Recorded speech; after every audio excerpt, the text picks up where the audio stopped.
Marcus Thompson never imagined that opening his front door at 2:47 a.m. would change everything.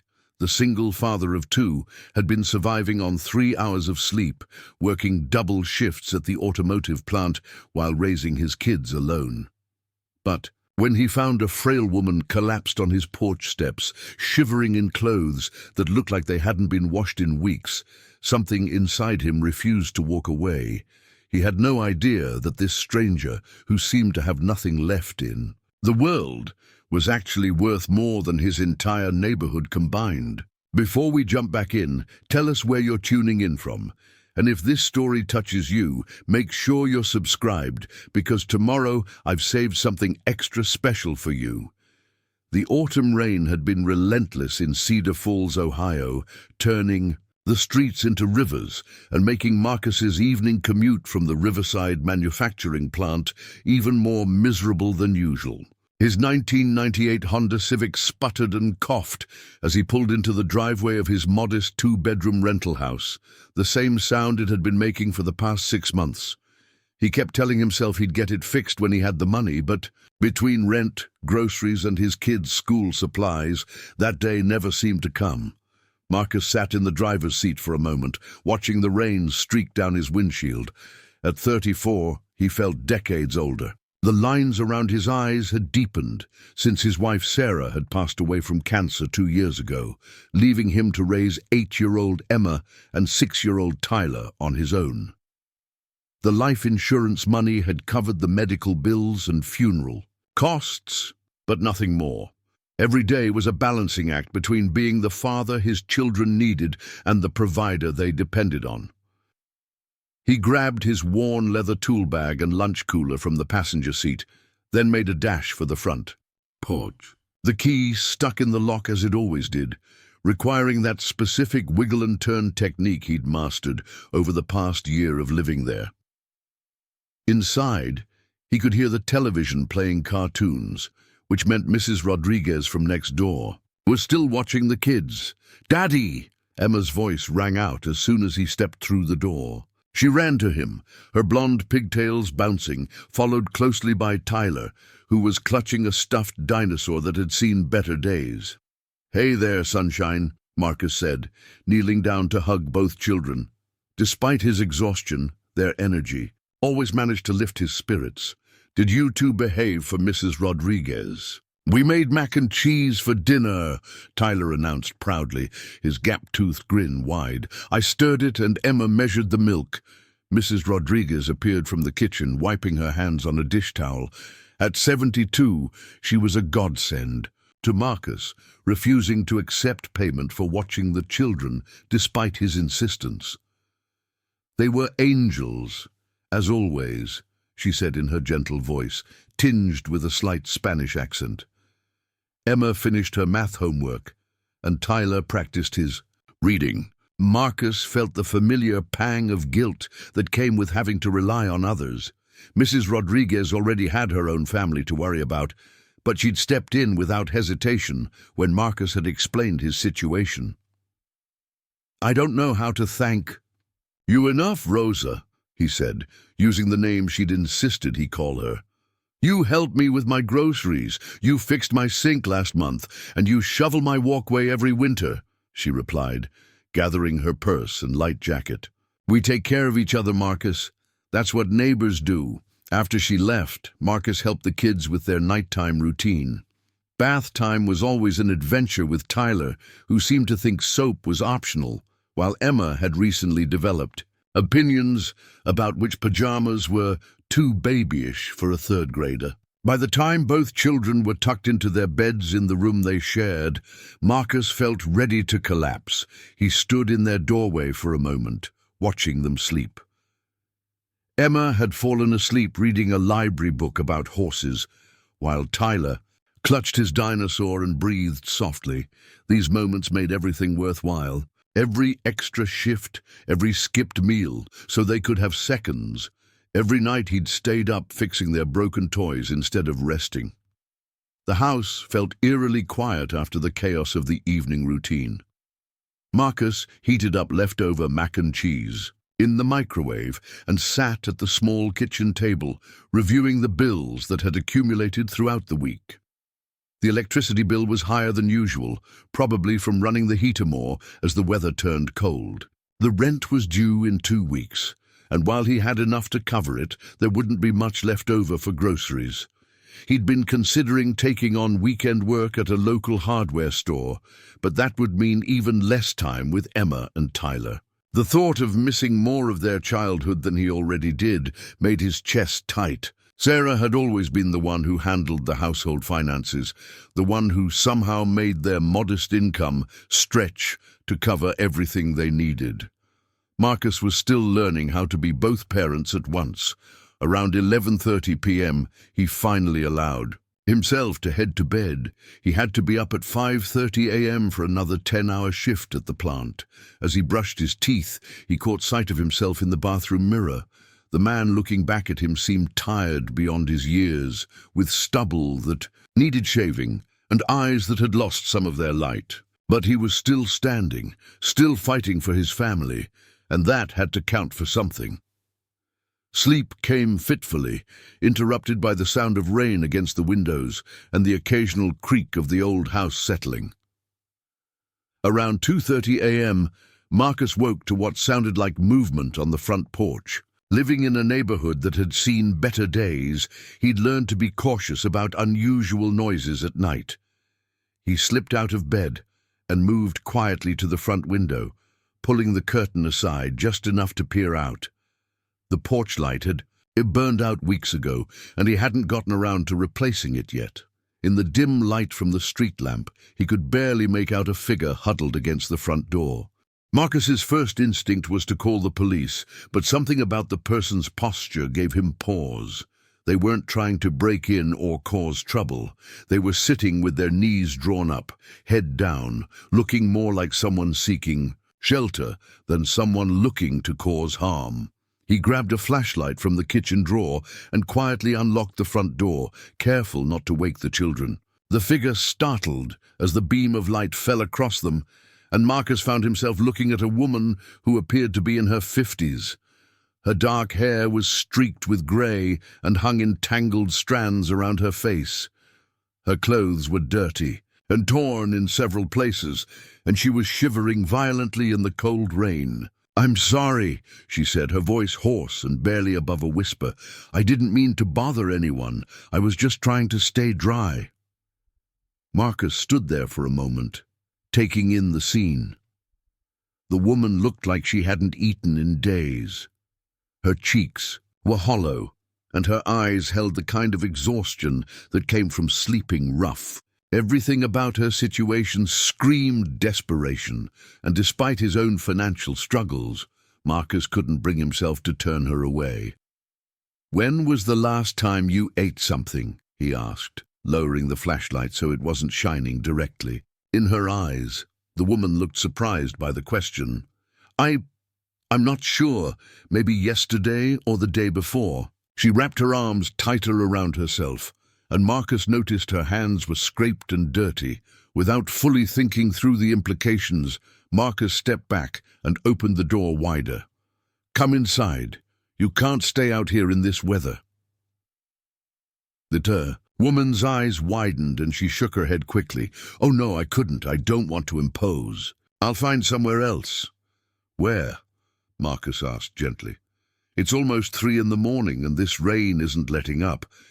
Just come in for a few minutes to warm up, and I'll make you something to eat." For a long moment, the woman stared at him, as if she couldn't believe what she was hearing. Finally, she nodded slowly and struggled to her feet. Marcus noticed she favored her left leg, and her shoes were held together with what looked like duct tape. As she stepped into his small living room, Marcus was struck by how out of place she seemed. There was something about her bearing, even in her current state, that suggested she wasn't accustomed to this kind of situation. But those thoughts were quickly pushed aside as he focused on the immediate need to help someone who was clearly in trouble. "My name's Marcus," he said, closing the door behind her. "Marcus Thompson." The woman hesitated for just a moment before responding. I'm I'm Catherine Wells." Marcus led Catherine to the small kitchen, gesturing for her to sit at the table while he rummaged through the refrigerator. The fluorescent light above revealed more details about his unexpected guest. Her clothes, while dirty and torn, appeared to be made from quality materials.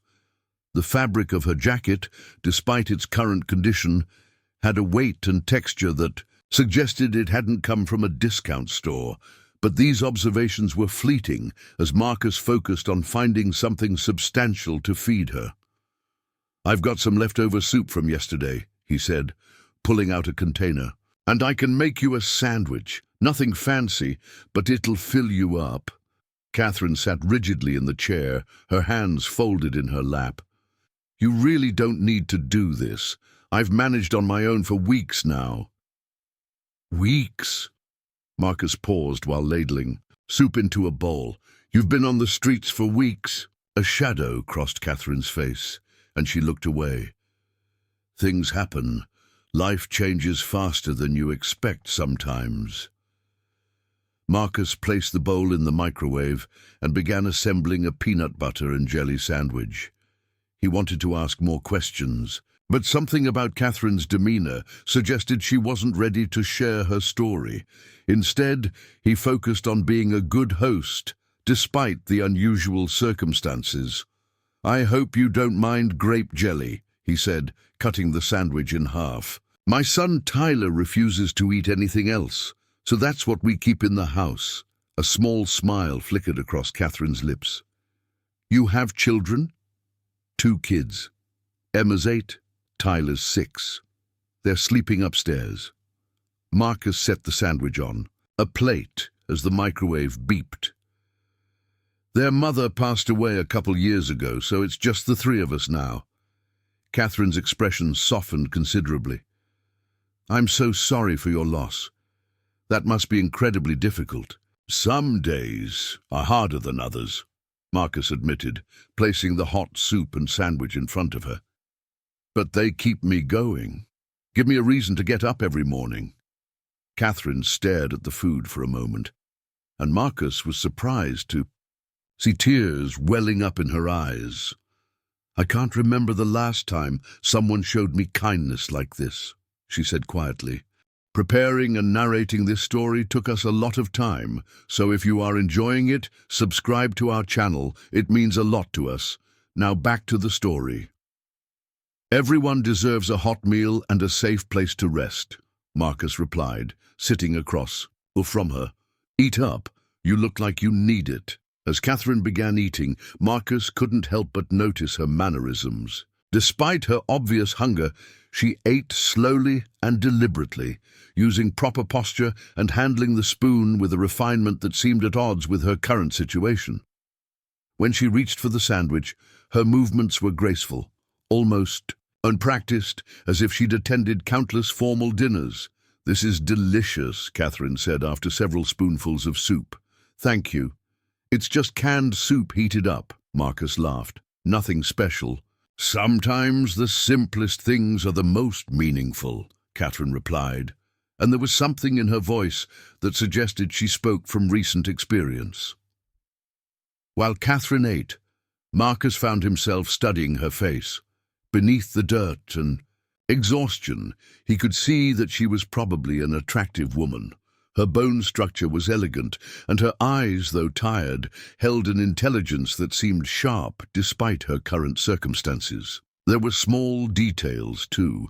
Her nails, though dirty, were well-shaped, and there was a faint tan line on her ring finger where a wedding band had recently been removed. "Do you have family in the area?" Marcus asked gently. "Someone who might be worried about you?" Catherine's hand tightened around her spoon. "Not anymore. My situation became complicated. It's better for everyone if I handle things on my own." Marcus recognized the tone of someone who had been hurt deeply and wasn't ready to trust easily. He'd heard it in his own voice during the months after Sarah's death, when well-meaning friends and family had tried to help, but he'd been too proud or too broken to accept it. "Well, you're welcome to stay here tonight," he said. The couch isn't much, but it's warm and dry. Tomorrow we can figure out what resources are available to help you get back on your feet." Catherine looked up sharply. "I couldn't possibly stay. The night, you don't even know me. I could be dangerous." Marcus almost laughed at the idea. This woman, who couldn't weigh more than 120 pounds, soaking wet and looked like a strong wind might blow her over, was about as threatening as a kitten. "Something tells me you're not the dangerous type. Besides, it's the middle of the night, it's pouring rain, and you're clearly exhausted. Where else are you going to go?" Catherine finished the last of her soup and set the spoon down carefully. "Why are you doing this? You said yourself that you're raising 2 children alone. You have your own problems to worry about." Marcus considered. The question, why was he helping a complete stranger when he could barely keep his own family afloat? The rational part of his mind was already calculating how much this act of kindness might cost him. Food, utilities, the potential risk of bringing someone unknown into his home with his children. "I guess because someone did the same for me. Once," he said finally, "when Sarah was in the hospital and I was spending every night there, a janitor named Eddie used to bring me coffee and sandwiches. He didn't know me from Adam, but he saw someone who needed help. He probably saved my life during those weeks because I wasn't taking care of myself at all." Catherine listened intently as Marcus continued. "Eddie told me something I'll never forget. He said, 'We're all just walking each other home.' I didn't understand what he meant at the time, but I think I do now. We're all struggling with something. We're all trying to make it through to tomorrow. Sometimes we need help, and sometimes we're in a position to give it." "That's a beautiful way to look at the world," Catherine said softly. "I wish more people thought like that." Marcus stood up and began clearing the dishes. "I'll grab you some. Blankets and a pillow. The couch pulls out into a bed, so you should be comfortable enough." As he moved around the kitchen, Catherine watched him with an expression that seemed to mix gratitude with something else. Perhaps guilt or regret. "Marcus," she said as he was about to leave the room, "I want you to know that your kindness tonight means more to me than you could possibly understand. I won't forget this." Something in her tone made Marcus pause. There was a weight to her words that seemed to carry more significance than a simple thank you, but he chalked it up to the emotional intensity of the situation and nodded. "Just try to get some rest. Things always look better in the morning." After setting up the pull-out couch with clean sheets and pillows, Marcus returned to find Catherine standing at the kitchen window, looking out at the rain. She seemed lost in thought, her reflection ghost-like in the glass. "The bathroom's down. The hall if you need it," he said. "There are clean towels in the closet, and I put out a spare toothbrush on the counter." Catherine turned from the window. "You've thought of everything. Thank you. I'll be up early for work, but I'll try not to wake you. Help yourself to anything in the kitchen if you get hungry." Marcus paused at the foot of the stairs. "Catherine, everything's going to be okay. Whatever brought you to this point, it's not permanent. Things can get better." For a moment, Catherine's composure cracked, and Marcus saw a vulnerability that seemed to encompass far more than just her current homeless situation. "I hope you're right," she whispered. Marcus climbed the stairs, checking on Emma and Tyler, before returning to his own room. Both children were sleeping peacefully, unaware that their father had just invited a stranger to spend the night in their home. As he lay in bed, Marcus found himself wondering about Catherine's story. What circumstances had led a woman who clearly came from a different world to end up sleeping on strangers' porches? Despite his exhaustion, sleep was elusive. Every creak of the house settling made him hyper-aware that there was someone unfamiliar downstairs. Not because he feared for his safety, but because he hoped he'd made the right decision. His children's well-being had to come first, and while every instinct told him that Catherine posed no threat, he couldn't shake the feeling that there was far more to her story than she was revealing. Around 4 a.m., Marcus finally drifted off, only to be awakened an hour later by his alarm. He moved quietly through his morning routine, showering and dressing for another long day at the plant. As he descended the stairs, he expected to find Catherine still asleep on the couch. Instead, he found the pull-out bed neatly made, the blankets folded precisely, and a note placed carefully on the pillow. His heart sank, thinking she'd left. During the night, perhaps uncomfortable with accepting help from a stranger, but as he unfolded the piece of paper, torn from a notebook Emma used for school, he realized Catherine was still there. The note was written in elegant handwriting that confirmed his earlier observations about her background. "Marcus," it read, "I've stepped outside for some fresh air. Didn't want you to worry when you found the bed empty. Thank you again for everything." Marcus looked through the kitchen window and saw Catherine sitting on the front porch steps, despite the early morning chill. She was staring up at the sky, which was beginning to show the first hints of dawn through the breaking clouds. There was something almost meditative about her posture, as if she were drawing strength from the quiet moments before the world fully awakened. He poured 2 cups of coffee and joined her outside. "Couldn't sleep?" Catherine accepted the coffee, gratefully wrapping her hands around the warm mug. "I'm not used to sleeping indoors anymore. It sounds strange, but I've gotten accustomed to hearing the sounds of the street at night. Your house is so peaceful, so quiet. It's wonderful, but also unsettling." They sat in comfortable silence for several minutes, watching as the neighborhood slowly came to life. A few houses down, someone started their car and backed out of the driveway. Across the street, an elderly man in a bathrobe retrieved his newspaper from the front yard. "This is a nice neighborhood," Catherine observed. "Safe, good for raising children." "It's not fancy, but the people here look out for each other," Marcus agreed. "Mrs. Rodriguez next door watches the kids when I'm at work. The Johnsons at the end of the block always include Emma and Tyler in their backyard barbecues. It's the kind of place where kids can still ride their bikes without parents worrying." Catherine nodded thoughtfully. "Community is precious. It's easy to take it for granted until you don't have it anymore." Marcus glanced at his watch and realized he needed to leave for work soon. "Catherine, I know you said you wanted to handle things on your own, but there are resources available. The community center downtown has programs for people in transition. They can help with job placement, temporary housing, even just a hot meal and a place to shower." "I appreciate the information," Catherine said carefully. "I'll look into it." Something in her tone suggested she had no intention of seeking help from official channels, but Marcus didn't want to push. He'd done what he could, and ultimately Catherine had to make her own choices about how to move forward. "I need to get the kids up and ready for school," Marcus said, standing. "You're welcome to stay until I leave for work. There's more coffee in the kitchen, and help yourself to breakfast." As Marcus headed inside, he heard Catherine say quietly, "Marcus, your children are very lucky to have you as their father."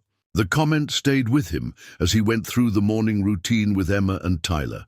Both children were curious about the neatly made pull-out bed in the living room, but Marcus simply explained that someone had needed a safe place to sleep for the night.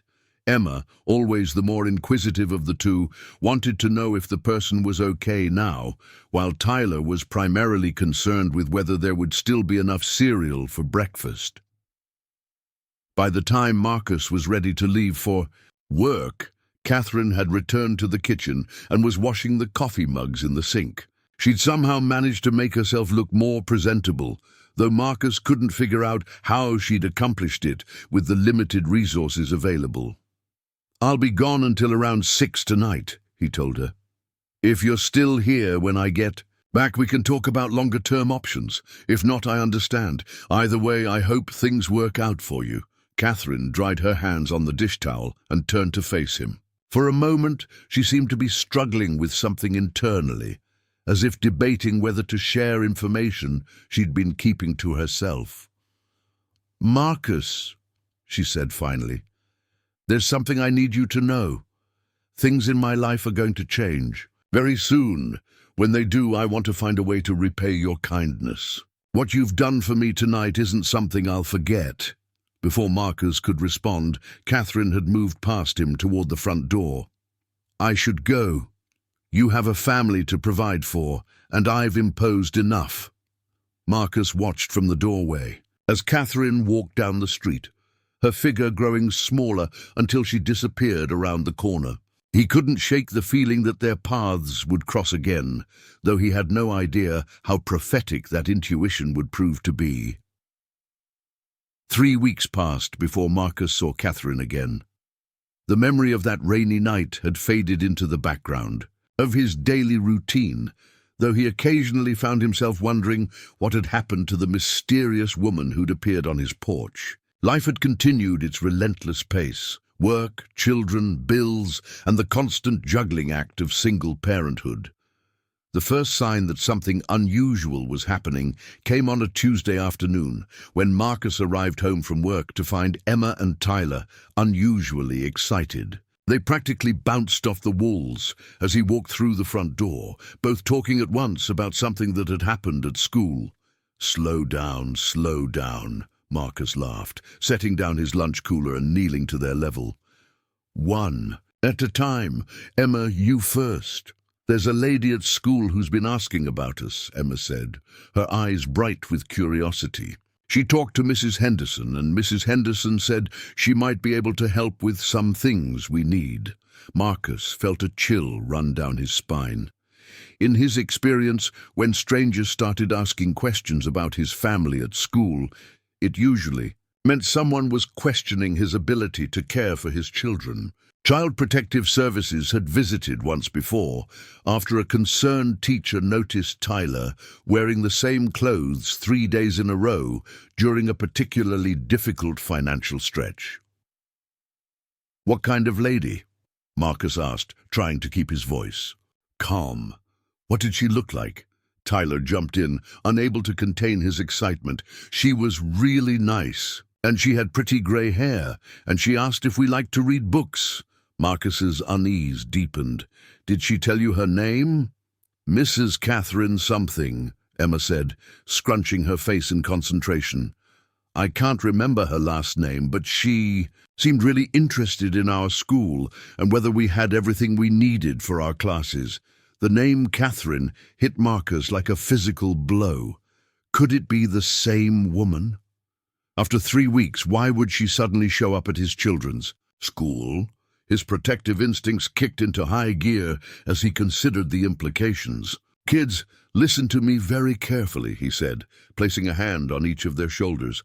"If this lady talks to you again, I want you to be polite, but don't answer any personal questions about our family. And make sure you tell a teacher right away, okay?" Both children nodded solemnly, picking up on their father's serious tone. Marcus spent the rest of the evening trying to convince himself that it was probably just a coincidence, that there were lots of women named Catherine in the world. But sleep didn't come easily that night, and he found himself checking the locks on the doors twice before bed. The next morning, Marcus arrived at Riverside Manufacturing to find his supervisor, Joe Martinez, waiting for him near the time clock. Joe was a decent man in his 50s who'd worked his way up from the factory floor, and he'd always been fair with Marcus, understanding when family emergencies required schedule adjustments. "Thompson, I need to see you in my office before you clock in," Joe said, his expression unreadable. Marcus's stomach dropped. In his experience, being called to the supervisor's office first thing in the morning was never good news. Had his recent absences for Tyler's doctor appointments finally caught up with him? Was the plant laying off workers? Joe's office was a small, cluttered space overlooking the main production floor. Through the window, Marcus could see his co-workers, already at their stations, beginning another day of routine tasks that had become second nature over the past 2 years. "Sit down, Marcus," Joe said, closing the door behind them. "We need to talk." "If this is about my attendance, Joe, I can explain. It's not about your attendance. Joe settled behind his desk and opened a manila folder. I got a very interesting phone call yesterday afternoon. Someone inquired about your employment here, wanting to verify your work history and character. Marcus felt his blood pressure spike. What kind of someone? Social services? No, nothing like that. It was a woman, said she was considering you for a position with her company. Wanted to know about your reliability, your skills, how long you'd been here. Normal reference check stuff. Relief and confusion battled in Marcus's chest. I haven't applied for any other jobs. I have no idea what this is about. Joe leaned forward, his expression curious. Marcus, I've been doing this for 25 years, and I've never had someone call asking about an employee who hasn't actually applied for a position with them. This woman knew things about you. Personal things. She knew you were a single father, knew about your wife passing away. That's not information that comes up in a typical employment verification. The pieces were starting to come together in Marcus's mind, and none of it made sense. Catherine, if it was indeed the same Catherine, was apparently making inquiries about him at his children's school and his workplace. But why? What could she possibly want after 3 weeks of silence?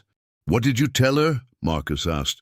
The truth, that you're one of the most reliable workers I've got, that you've never missed a day without good reason, and that I'd recommend you, without hesitation, for any position that would better your situation. Joe paused, studying Marcus's face. She seemed very interested in your financial circumstances. Asked if you were struggling to make ends meet. Marcus felt a flush of embarrassment. He'd worked hard to keep his financial difficulties private, but apparently they were more obvious than he'd thought. Look, Marcus, Joe continued, I don't know what this is about, but if there's a legitimate opportunity here, you should consider it. You're a good worker, but this place isn't going to make you rich. If someone's offering you a chance at something better, especially for your kids' sake, maybe you should hear them out. The conversation stayed with Marcus throughout his shift. He found himself making mistakes on routine tasks, his mind constantly returning to the mystery of Catherine's reappearance in his life. During his lunch break, he called the elementary school and spoke with Emma's teacher, Mrs. Henderson. Oh, yes, Mrs. Wells, the teacher said when Marcus explained his concern. She seemed very knowledgeable about educational programs and resources. She was asking about after-school tutoring options and whether we had adequate supplies for our students. She mentioned she might be able to help with funding for some programs. Did she ask anything specific about my children? Nothing inappropriate. She seemed genuinely interested in making sure all our students had what they needed to succeed. She actually left a donation for our classroom library, a very generous one. After work, Marcus stopped by the Cedar Falls Community Center, the place he'd mentioned to Catherine as a resource for people in transition. The director, an energetic woman named Patricia Williams, knew Marcus from when he'd briefly volunteered there during better financial times. Patricia, I'm looking for someone who might have come here recently, Marcus said. A woman named Catherine Wells, probably in her 50s, dark hair with some grey. Patricia's face lit up with recognition. Oh, Catherine. Yes, she's been here several times over the past couple of weeks. Wonderful woman. She's been asking a lot of questions about our services, particularly our job training programs and emergency assistance fund. Has she been receiving services here? Actually, it's been quite the opposite. She's been inquiring about making a substantial donation to expand our programs. She seems particularly interested in helping single parents get back on their feet. Patricia paused, studying Marcus's expression. Do you know her?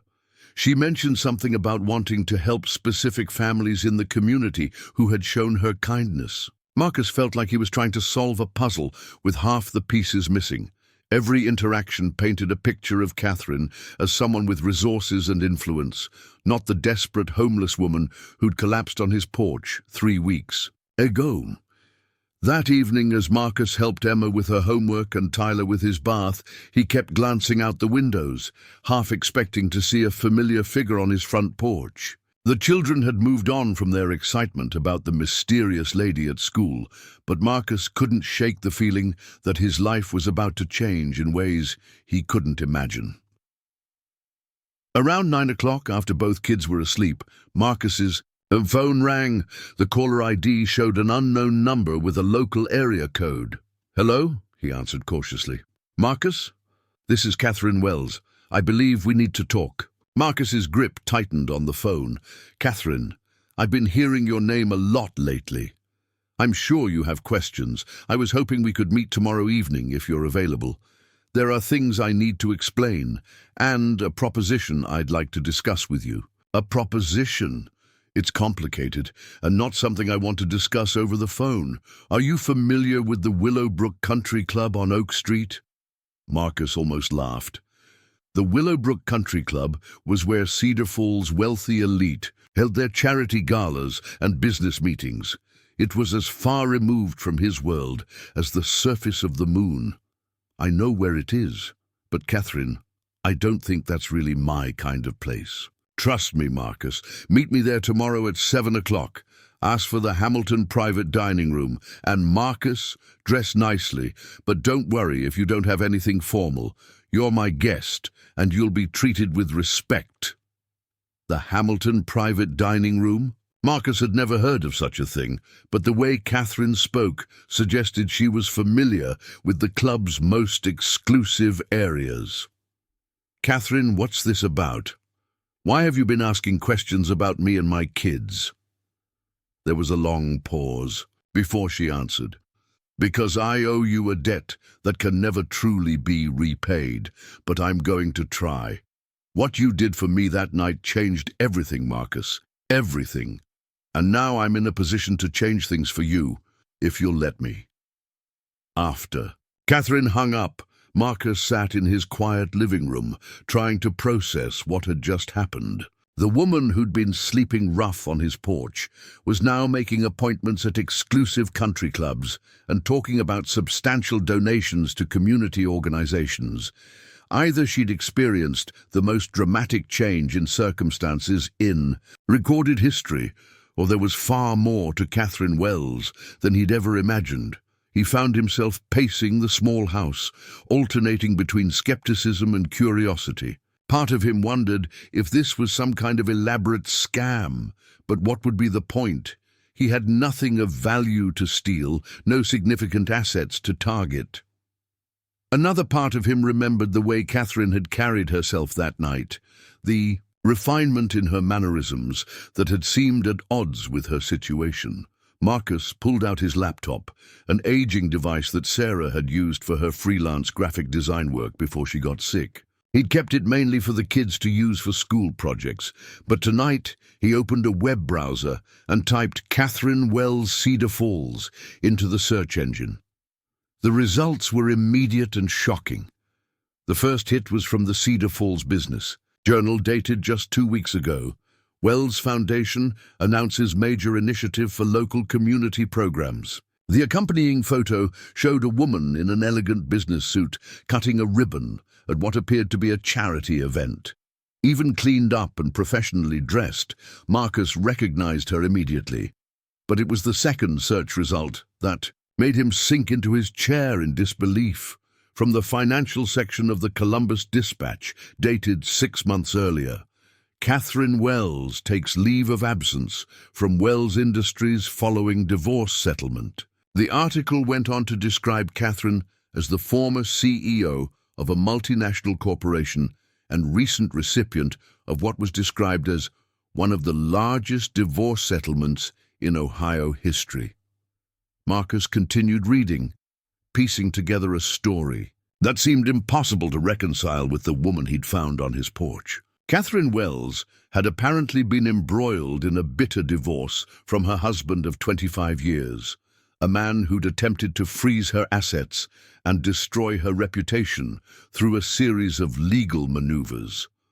The stress of the proceedings, combined with betrayals by people she'd trusted, had reportedly led to what the business press delicately termed a period of personal difficulty. One article, buried deep in the search results, mentioned that Catherine had disappeared from public view entirely about 2 months ago, leading to speculation about her mental health and ability to manage her business interests. Her lawyers had issued statements about her taking time for private reflection and healing, but industry insiders had begun questioning whether she would ever return to her former position. Marcus stared at the laptop screen, trying to reconcile the successful businesswoman in the photos with the broken, hungry woman who'd sat at his kitchen table eating canned soup.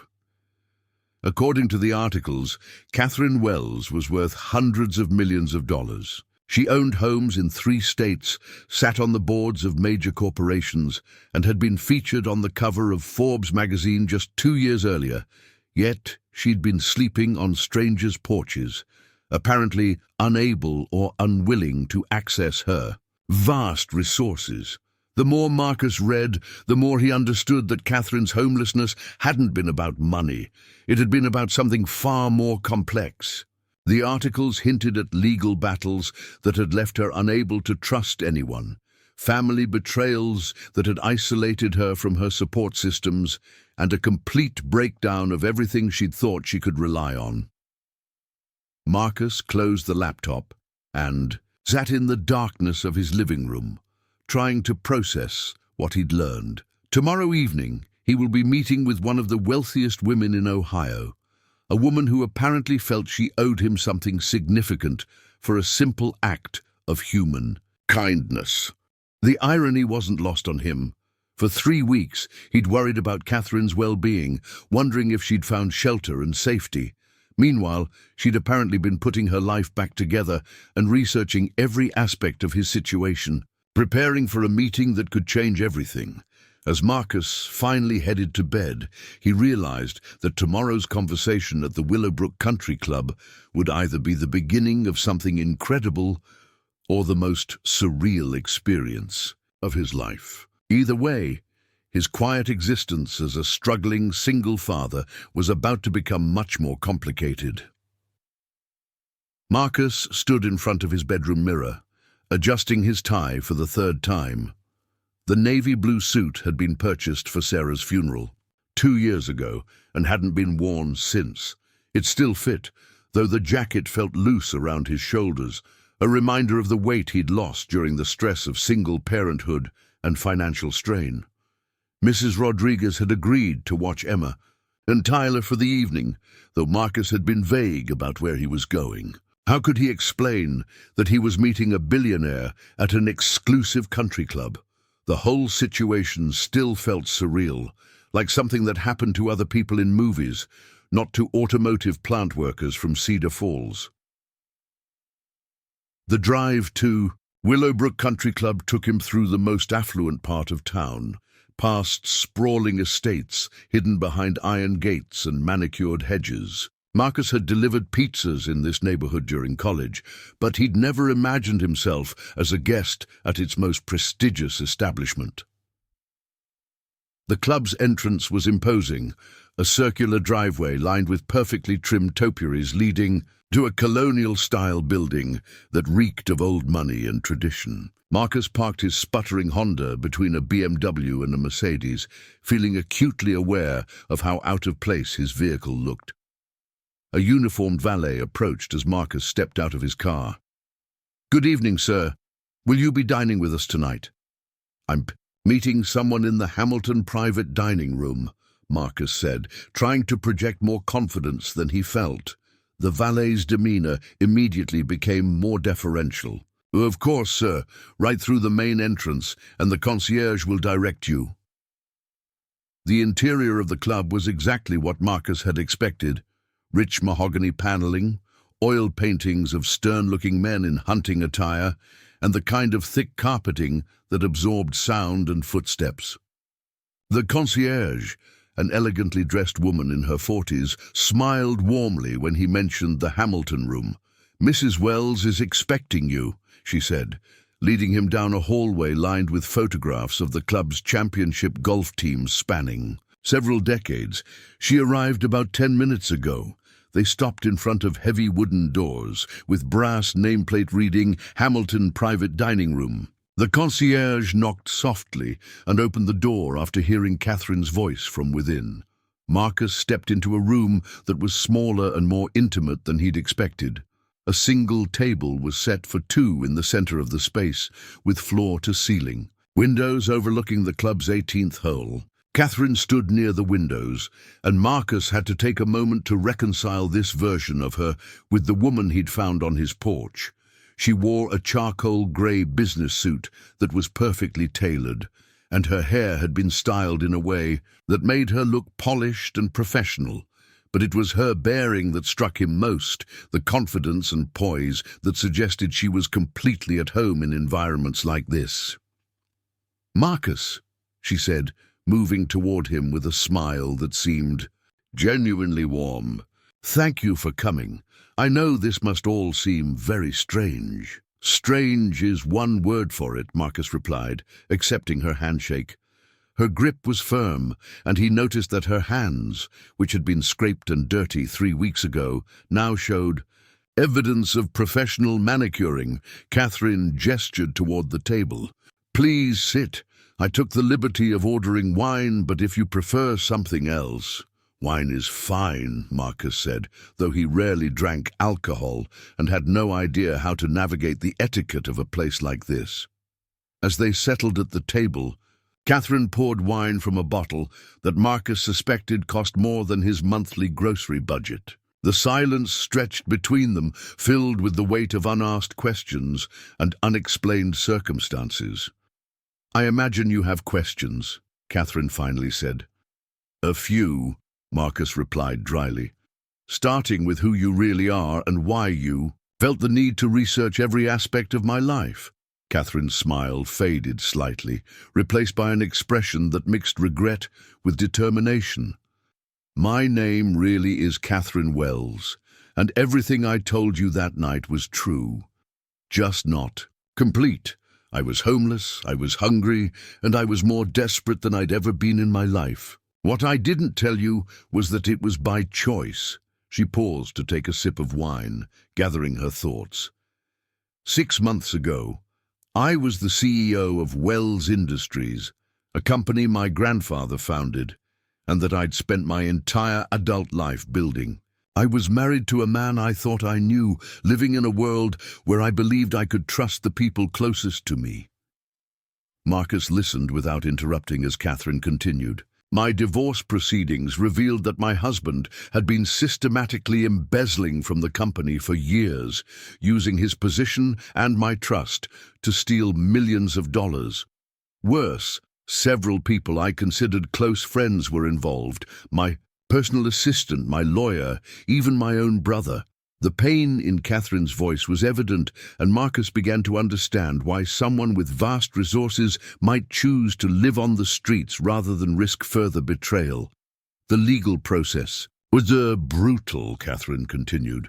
"Every aspect of my life was scrutinized, every relationship questioned. I discovered that people I'd known for decades had been feeding information to my husband's legal team, helping him build a case that I was mentally unstable and unfit to run the company." "So you disappeared," Marcus said, beginning to piece the story together. "I had to. The stress was destroying me, and I couldn't tell who I could trust. My own lawyers were making decisions without consulting me. My board of directors was questioning my competence, and the media was treating my personal tragedy as entertainment." Catherine's voice hardened. "I realized that my wealth and position had become a prison. Everyone around me had an agenda, everyone wanted something." Marcus found himself feeling genuine sympathy for a woman whose problems were completely outside his own experience. "But why stay on the streets? Surely you could have gone somewhere private, gotten help." "I tried that initially. Luxury retreats, private therapists, exclusive facilities where wealthy people go to fall apart quietly.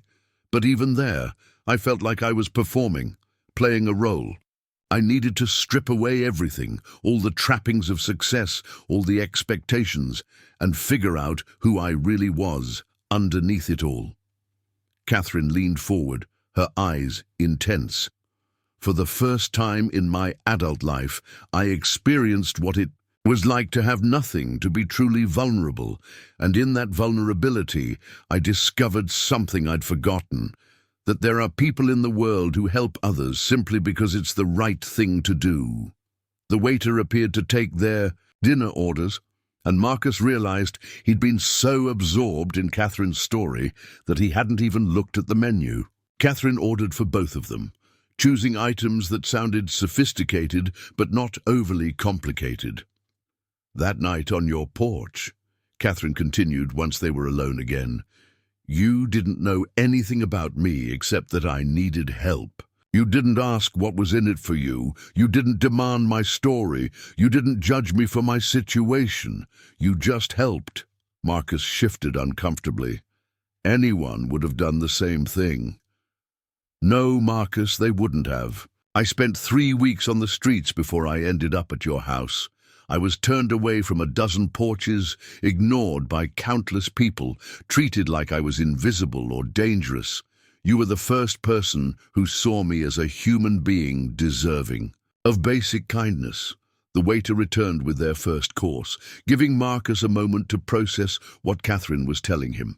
He'd never thought of his actions that night as particularly heroic.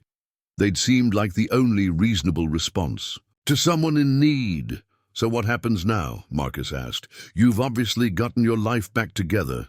Catherine smiled, and for the first time since he'd entered the room, Marcus saw a glimpse of the vulnerable woman who'd sat in his kitchen. "Getting my life back together is an ongoing process.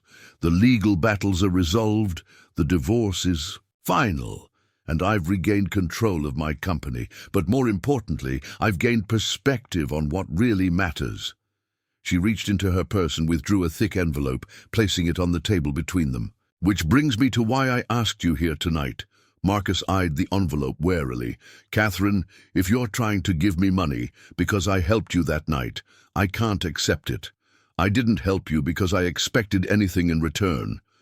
I know you didn't, which is exactly why you're the right person for what I have in mind." Catherine pushed the envelope closer to him.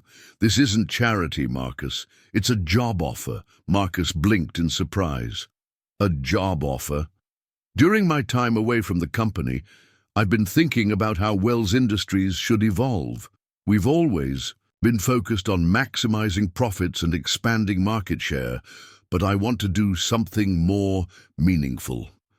I want to create a division dedicated to community development and social impact." Catherine's voice became more animated as she spoke about her vision. "I need someone to head this new division, someone who understands what it's like to struggle, who has genuine empathy for people facing difficult circumstances, someone with integrity who can't be bought or corrupted." Marcus felt his head spinning. "Catherine, I work on an assembly line. I don't know anything about running a corporate division. You know about leadership. You're raising 2 children on your own while working full-time. You know about making difficult decisions with limited resources. You know about putting others' needs before your own." Catherine opened the envelope and pulled out several documents. "These are the details of what I'm proposing." Marcus looked at the papers, his eyes widening as he saw the salary figure listed. It was more than triple what he made at the plant, enough to provide real security for his family, enough to give Emma and Tyler opportunities he'd only dreamed of offering them. The position would involve identifying community needs, developing programs to address them, and overseeing their implementation, Catherine explained. "You'd have a substantial budget and complete autonomy to make decisions about how to help people." "Why me?" Marcus asked, still struggling to believe what he was hearing. "You could hire someone with an MBA, someone with experience in corporate social responsibility." Catherine's expression grew serious. "Because those people would approach this job with their heads, and what I need is someone who approaches it with their heart. That night, you didn't analyze the cost-benefit ratio of helping me.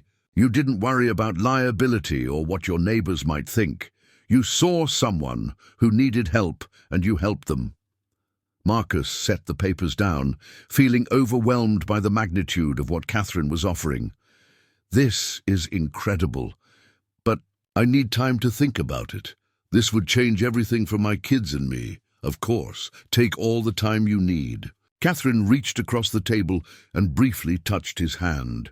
But Marcus, I want you to know that this isn't just about repaying a debt.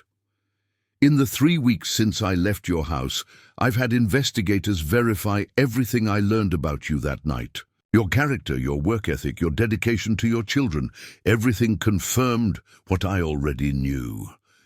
As their main course arrived, Marcus found himself considering possibilities he'd never dared to imagine. Financial security, the ability to help others on a large scale, a chance to build a better future for Emma and Tyler. But he also thought about the risks, leaving a steady job for something unknown, entering a world where he had no experience or connections. There's something else, Catherine said as they began eating. Part of the position would involve relocating to Columbus, where the company headquarters are located. I know that would mean leaving Cedar Falls, changing schools for your children. Marcus felt a pang of anxiety at the thought of uprooting his kids from the only community they'd known since their mother's death. But he also recognized that the opportunities available to them in a larger city could be transformative. I've already spoken with several excellent school districts in the Columbus area, Catherine continued, anticipating his concerns. And I've identified neighborhoods that have the same sense of community you value here in Cedar Falls, but with more resources and opportunities. As the evening progressed, Catherine outlined more details of her proposal. She'd thought of everything: relocation assistance, health insurance, college funds for Emma and Tyler, even provisions for Mrs. Rodriguez to visit regularly or potentially relocate if she chose to. You've really thought this through, Marcus said as they finished their meal. I've had 3 weeks to plan and unlimited resources to make it happen, Catherine replied. But none of it matters if you're not interested. I meant what I said about taking time to decide. As they prepared to leave, Catherine walked Marcus to the club's entrance. There's one more thing I want you to know, she said as they stood beside his aging Honda. That night changed both our lives. You helped me remember that there's goodness in the world, that not everyone has ulterior motives. In a way, you saved me from becoming someone I wouldn't have recognized. Marcus looked at this remarkable woman who'd entered his life as a desperate stranger and was now offering him opportunities beyond his wildest dreams. Catherine, regardless of what I decide about the job, I want you to know that meeting you has been extraordinary. Catherine smiled, and Marcus saw the same genuine warmth he'd glimpsed that rainy night in his kitchen. The feeling is mutual, Marcus. Whatever you decide, I hope we can remain friends. As Marcus drove home through the quiet streets of Cedar Falls, he felt like he was moving between two different worlds. Behind him was the elegant country club where powerful people made decisions that affected thousands of lives. Ahead was his modest rental house where his children slept peacefully, unaware that their father was considering a choice that could transform their future. The envelope sat on the passenger seat beside him, containing documents that represented security, opportunity, and the chance to make a real difference in people's lives. But they also represented change, risk, and stepping into a world where he'd be completely out of his element. Marcus pulled into his driveway and sat in the car for several minutes, looking at the house that had been their sanctuary for the past year. Through the living room window, he could see Mrs. Rodriguez reading a book while she waited for his return.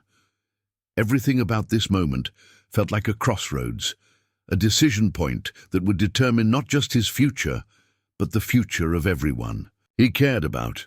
Tomorrow, he would have to decide whether to take the greatest leap of faith of his life, trusting in the judgment of a woman he'd known for one night, and the possibility that sometimes acts of simple kindness could lead to extraordinary outcomes.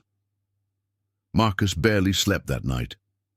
He sat at his kitchen table until nearly 3 a.m., reading through Catherine's job proposal over and over, trying to convince himself it was real. The salary alone would solve every financial worry he'd carried for the past 2 years. The benefits package was beyond generous.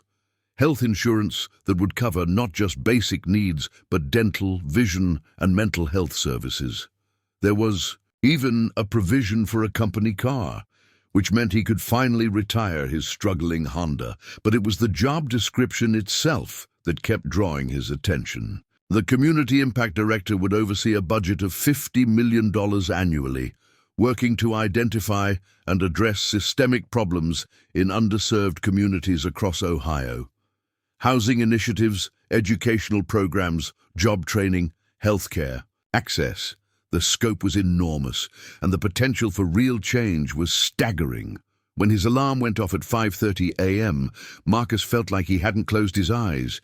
He went through his morning routine mechanically, his mind still processing the previous evening's revelations. As he prepared breakfast for Emma and Tyler, he found himself studying their faces, trying to imagine how this opportunity might change their lives.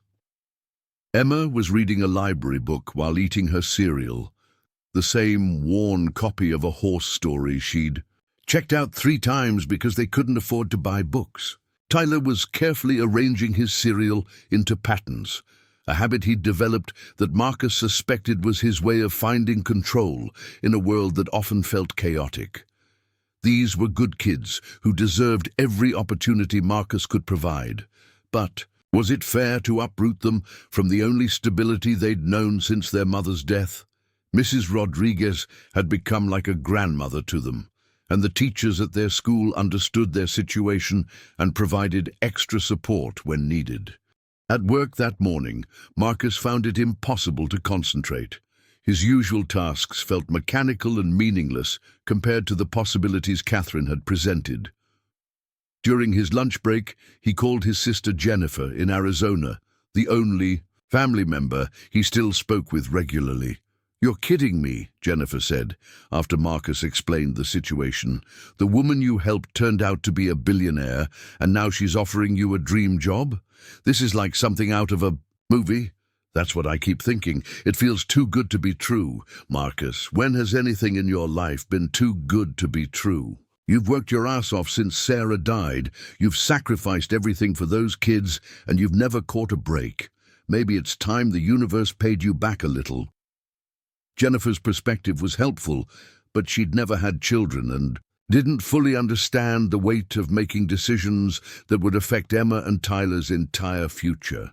After hanging up, Marcus decided to seek advice from someone whose judgment he trusted completely. That evening, after Mrs. Rodriguez had gone home and the children were in bed, Marcus knocked on her door. Rosa Martinez Rodriguez had raised 4 children of her own, weathered the death of her husband 3 years earlier, and possessed the kind of practical wisdom that came from decades of navigating life's challenges. "Marcus, come in, she said, immediately sensing something was different about his demeanor. "You look like you have something heavy on your mind." Over coffee in her tidy living room, Marcus explained everything. Catherine's true identity, the job offer, the potential move to Columbus. Mrs. Rodriguez listened without interrupting, occasionally nodding or raising an eyebrow at particularly surprising details. "This woman," she said when Marcus finished, "she sounds like someone who understands what it means to lose everything and start over. That's not something you learn from books or business school. But what about the kids? They've been through so much change already." Mrs. Rodriguez smiled, the expression both knowing and gentle. "Marcus, children are more resilient than we give them credit for. Emma and Tyler have something many kids don't have, a father who loves them completely and will always put their needs first. That security travels with them wherever they go. She reached across and patted his hand. I've watched you struggle these past 2 years, seen you work yourself to exhaustion, trying to give those children everything they need. This opportunity could give them chances you never dreamed of. Better schools, college funds, experiences that could shape their entire futures. And what about you? You've become family to us. Mrs. Rodriguez's eyes softened. Oh, mijo, that doesn't change just because you moved to Columbus. It's only 2 hours away. Besides, maybe this old woman could use an adventure too. My daughter keeps asking me to consider moving closer to her grandchildren. Marcus felt a weight lifting from his shoulders. Mrs. Rodriguez's blessing meant more to him than any financial projection or benefit analysis. She'd been Sarah's friend first, had held his hand at the funeral, and had stepped in without hesitation when he needed help most. The next morning, Marcus made a decision that surprised even himself. Instead of going to work, he called in sick and drove to Columbus. He needed to see Wells Industries headquarters, to walk through the city where his children might grow up, to make this abstract opportunity feel real. The Wells Industries building was a gleaming tower in downtown Columbus, its glass facade reflecting the morning sun. Marcus parked in a visitor space and spent several minutes looking up at the structure, trying to imagine himself working inside, making decisions that would affect thousands of people. He spent the day exploring the city, visiting schools Catherine had mentioned, driving through neighborhoods where houses had yards big enough for swing sets and streets safe enough for bike riding. Columbus was larger than he'd expected, but not overwhelming, with a mix of urban sophistication and Midwestern friendliness that felt welcoming. At one elementary school, Marcus introduced himself to the principal and explained that he was considering relocating for work. Without mentioning Catherine or Wells Industries specifically, he asked about their programs and resources. We pride ourselves on individualized attention, the principal explained as they toured classrooms filled with engaged students and state-of-the-art technology. We have reading specialists, math tutors and counselors who help children adjust to transitions. Many of our families have relocated here for career opportunities, so we're experienced in helping children adapt. Marcus watched a group of third graders working on a science project, their enthusiasm infectious as they discussed their hypothesis about plant growth. Emma would thrive in an environment like this, with resources and opportunities that went far beyond what her current school could offer. On the drive back to Cedar Falls, Marcus felt a clarity he hadn't experienced in months. This wasn't just about financial security or career advancement. It was about giving his children the best possible foundation for their futures. Emma had already mentioned wanting to be a veterinarian, but the path to that dream would be much clearer with access to better schools, science programs, and eventually the college fund Catherine was offering. That evening, Marcus sat down with Emma and Tyler for the most important conversation of their young lives. He'd prepared carefully, wanting to present the situation honestly while being sensitive to their concerns and fears. Kids, I need to talk to you about something important that might change our lives, he began, settling on the couch between them. Emma immediately looked worried. Are we in trouble? Did someone say we can't live here anymore? No, sweetheart, nothing like that. Remember the lady I told you about who needed help a few weeks ago? It turns out she's very successful in business, and she's offered me a new job. Tyler looked up from his coloring book. A better job than the one you have now? Much better. It would mean we'd have more money for things we need, and you could go to schools with more activities and resources, but it would also mean moving to a new city. Emma's eyes widened. Moving? But what about Mrs. Rodriguez? And my friends. And my teacher. Marcus had anticipated this reaction. Mrs. Rodriguez will always be part of our family, no matter where we live. And you'll make new friends. As for your teacher, she'll be sad to see you go, but she'll be excited about the opportunities you'll have. Where would we move? Tyler asked, his practical nature focusing on logistics. Columbus. It's about 2 hours from here, so we could still visit Cedar Falls, and Mrs. Rodriguez could come see us too. Emma was quiet for several minutes, processing the information. Would we have a bigger house? We could, maybe even one with a yard big enough for a swing set. Tyler's face lit up. And maybe a dog? Marcus laughed, realizing that his children's priorities were refreshingly simple. Maybe a dog.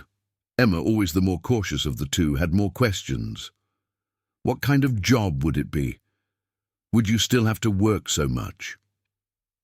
It would be a job helping people, kind of like how we helped that lady, and I would have more regular hours, which means more time with you two.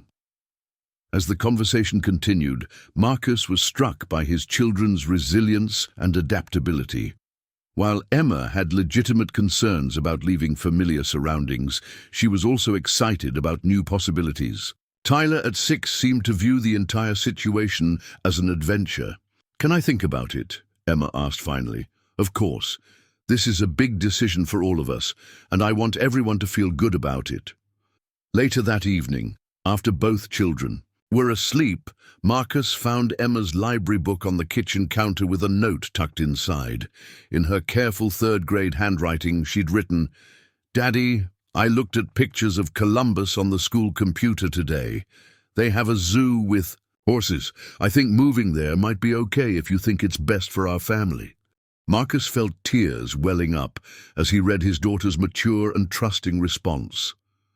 At 8 years old, Emma was already showing the kind of wisdom and adaptability that would serve her well throughout life. The next morning, Marcus called Catherine from his lunch break at work. "I've made my decision," he said without preamble when she answered. "I'm listening. I accept your offer with one condition." There was a pause before Catherine responded. "What condition?" "I want to start in 6 weeks. That gives me time to finish out my commitments here, help the kids transition, and make sure Mrs. Rodriguez is settled with whatever she decides to do next." Catherine's voice was warm with genuine pleasure. "Marcus, that's wonderful news. 6 weeks is perfect. It gives us time to prepare your office space and set up the Community Impact Division properly." "I have to admit I'm terrified," Marcus said honestly. "I've never done anything like this before." "Neither have I, in a way. We'll figure it out together. But Marcus, I want you to know that this decision means everything to me, not just because you're accepting the job, but because it proves that my instincts about your character were correct." As Marcus hung up the phone, he felt a mix of excitement and anxiety that reminded him of the day Emma was born. That same sense of standing at the threshold of something life-changing and wonderful and completely unknown. That afternoon, he submitted his resignation at Riverside Manufacturing. Joe Martinez wasn't surprised. He'd suspected something was brewing since the mysterious phone call about Marcus's references. "I'm happy for you, Thompson," Joe said, shaking his hand. "You've got a good heart, and maybe now you'll be in a position to do something bigger with it." Word spread quickly through the plant. Marcus was touched by his co-workers' reactions, genuine happiness for his good fortune mixed with sadness at losing someone they'd come to respect. Several people mentioned how Marcus had helped them through difficult times, lending money when paychecks were short or covering shifts when family emergencies arose. "You deserve this," said Linda Peterson, who worked the station next to his. "I've never seen anyone work as hard as you do while still making time to help others." Over the next 6 weeks, Marcus threw himself into preparation for his new life. He researched community development strategies, attended online courses about non-profit management, and read everything he could find about effective leadership. Catherine sent him boxes of materials about Wells Industries' history and mission, along with detailed reports about the communities they hoped to serve. Emma and Tyler adapted to the idea of moving with increasing enthusiasm. Emma had found pen pals at her new school through a program the principal had arranged, while Tyler was mostly excited about the possibility of having his own bedroom for the first time. Mrs. Rodriguez decided to move to Columbus as well, accepting Catherine's offer to help her relocate to a senior community near Marcus's new neighborhood. "I told you I might need an adventure," she said with a twinkle in her eye. As moving day approached, Marcus felt like he was watching his old life dissolve and a new one take shape. The night before they left Cedar Falls, he walked through the empty rental house one last time, remembering the struggles and small victories that had filled these rooms. In the children's bedroom, he could almost hear Tyler's laughter echoing from bath-time adventures and Emma's voice practicing her reading. The kitchen held memories of countless meals stretched to feed 3 people, homework sessions at the small table, and one unforgettable night when a stranger had sat here eating soup and unknowingly changing all their lives. Tomorrow, they would drive to Columbus and begin a new chapter that none of them could have imagined. Marcus felt grateful for the journey that had brought them to this point, and excited about the possibilities that lay ahead. Most of all, he felt profound appreciation for the mysterious ways that simple acts of kindness could ripple outward, creating opportunities and connections that defied all logic and expectation. As he locked the door for the final time, Marcus whispered a quiet thank you to Sarah, to Mrs. Rodriguez, to the community that had supported them, and to a woman named Catherine, who had taught him that sometimes the most extraordinary things begin with the most ordinary moments of human compassion. The Wells Industries headquarters looked even more imposing on Marcus's first official day than it had during his exploratory visit 6 weeks earlier. He stood on the sidewalk at 7:30 a.m., wearing a new suit Catherine had insisted the company provide, watching other employees stream through the revolving glass doors with the confidence of people who belonged in this world. Emma and Tyler had started at their new school the previous week and were already adapting better than Marcus had dared hope. Emma had joined the school's equestrian club, something that never would have been possible in Cedar Falls, while Tyler had made friends with a boy who shared his fascination with dinosaurs and lived just 3 houses down from their new home. The house itself was everything Catherine had promised. A 4-bedroom colonial in a quiet neighborhood called Riverside Heights, with a fenced backyard, perfect for the golden retriever puppy they'd adopted from a local rescue. Mrs. Rodriguez lived in a beautiful senior community just 10 minutes away, close enough for daily visits, but independent enough to maintain her dignity and autonomy. Marcus took a deep breath and pushed through the revolving door, following signs to the executive floors. Catherine had arranged for him to have an office on the 30th floor, with windows overlooking the Scioto River. The view alone was worth more than his previous annual salary, but it also served as a daily reminder of how far he'd traveled. From his origins, Mr. Thompson, a young woman in a crisp navy dress, approached him as he stepped off the elevator. "I'm Amanda Foster, your assistant. Mrs. Wells asked me to show you to your office and help you get oriented." Amanda led him down a corridor lined with modern art and floor-to-ceiling windows. Other employees they passed nodded politely, their expressions curious but professional. Marcus wondered what they'd been told about the new community impact director, who'd come from an automotive plant rather than Harvard Business School. His office was larger than his entire living room in Cedar Falls. Floor-to-ceiling windows offered a panoramic view of downtown Columbus, while the furnishings were elegant but functional. A large mahogany desk, comfortable seating area, and walls lined with empty bookshelves waiting to be filled with resources about community development and social impact. "Mrs. Wells left these for you," Amanda said, indicating a stack of folders on the desk. "Budget projections, community assessment reports, and profiles of potential partner organizations. She also wanted me to tell you that she's scheduled your first team meeting for Thursday." Marcus opened the top folder and felt momentarily overwhelmed by the scope of what lay ahead. $50 million to deploy strategically across Ohio's most underserved communities. Housing initiatives, educational programs, healthcare access, job training. The responsibilities were staggering. "Amanda, can I ask you something?" Marcus said as his assistant prepared to leave. "Of course. What do people here think about my appointment? I know my background is unconventional." Amanda's professional demeanor softened slightly. "Honestly? There was some skepticism initially. A lot of people expected Mrs. Wells to hire someone from McKinsey or one of the big consulting firms. But after the company-wide meeting, where she explained her vision and your story, the mood shifted." "She told people my story?" "Not the personal details, but she explained that you were someone who understood community needs from lived experience rather than academic theory. She said the position required someone with genuine empathy, not just technical expertise." Amanda paused at the door. "If it helps, I did some research on community impact initiatives at other corporations.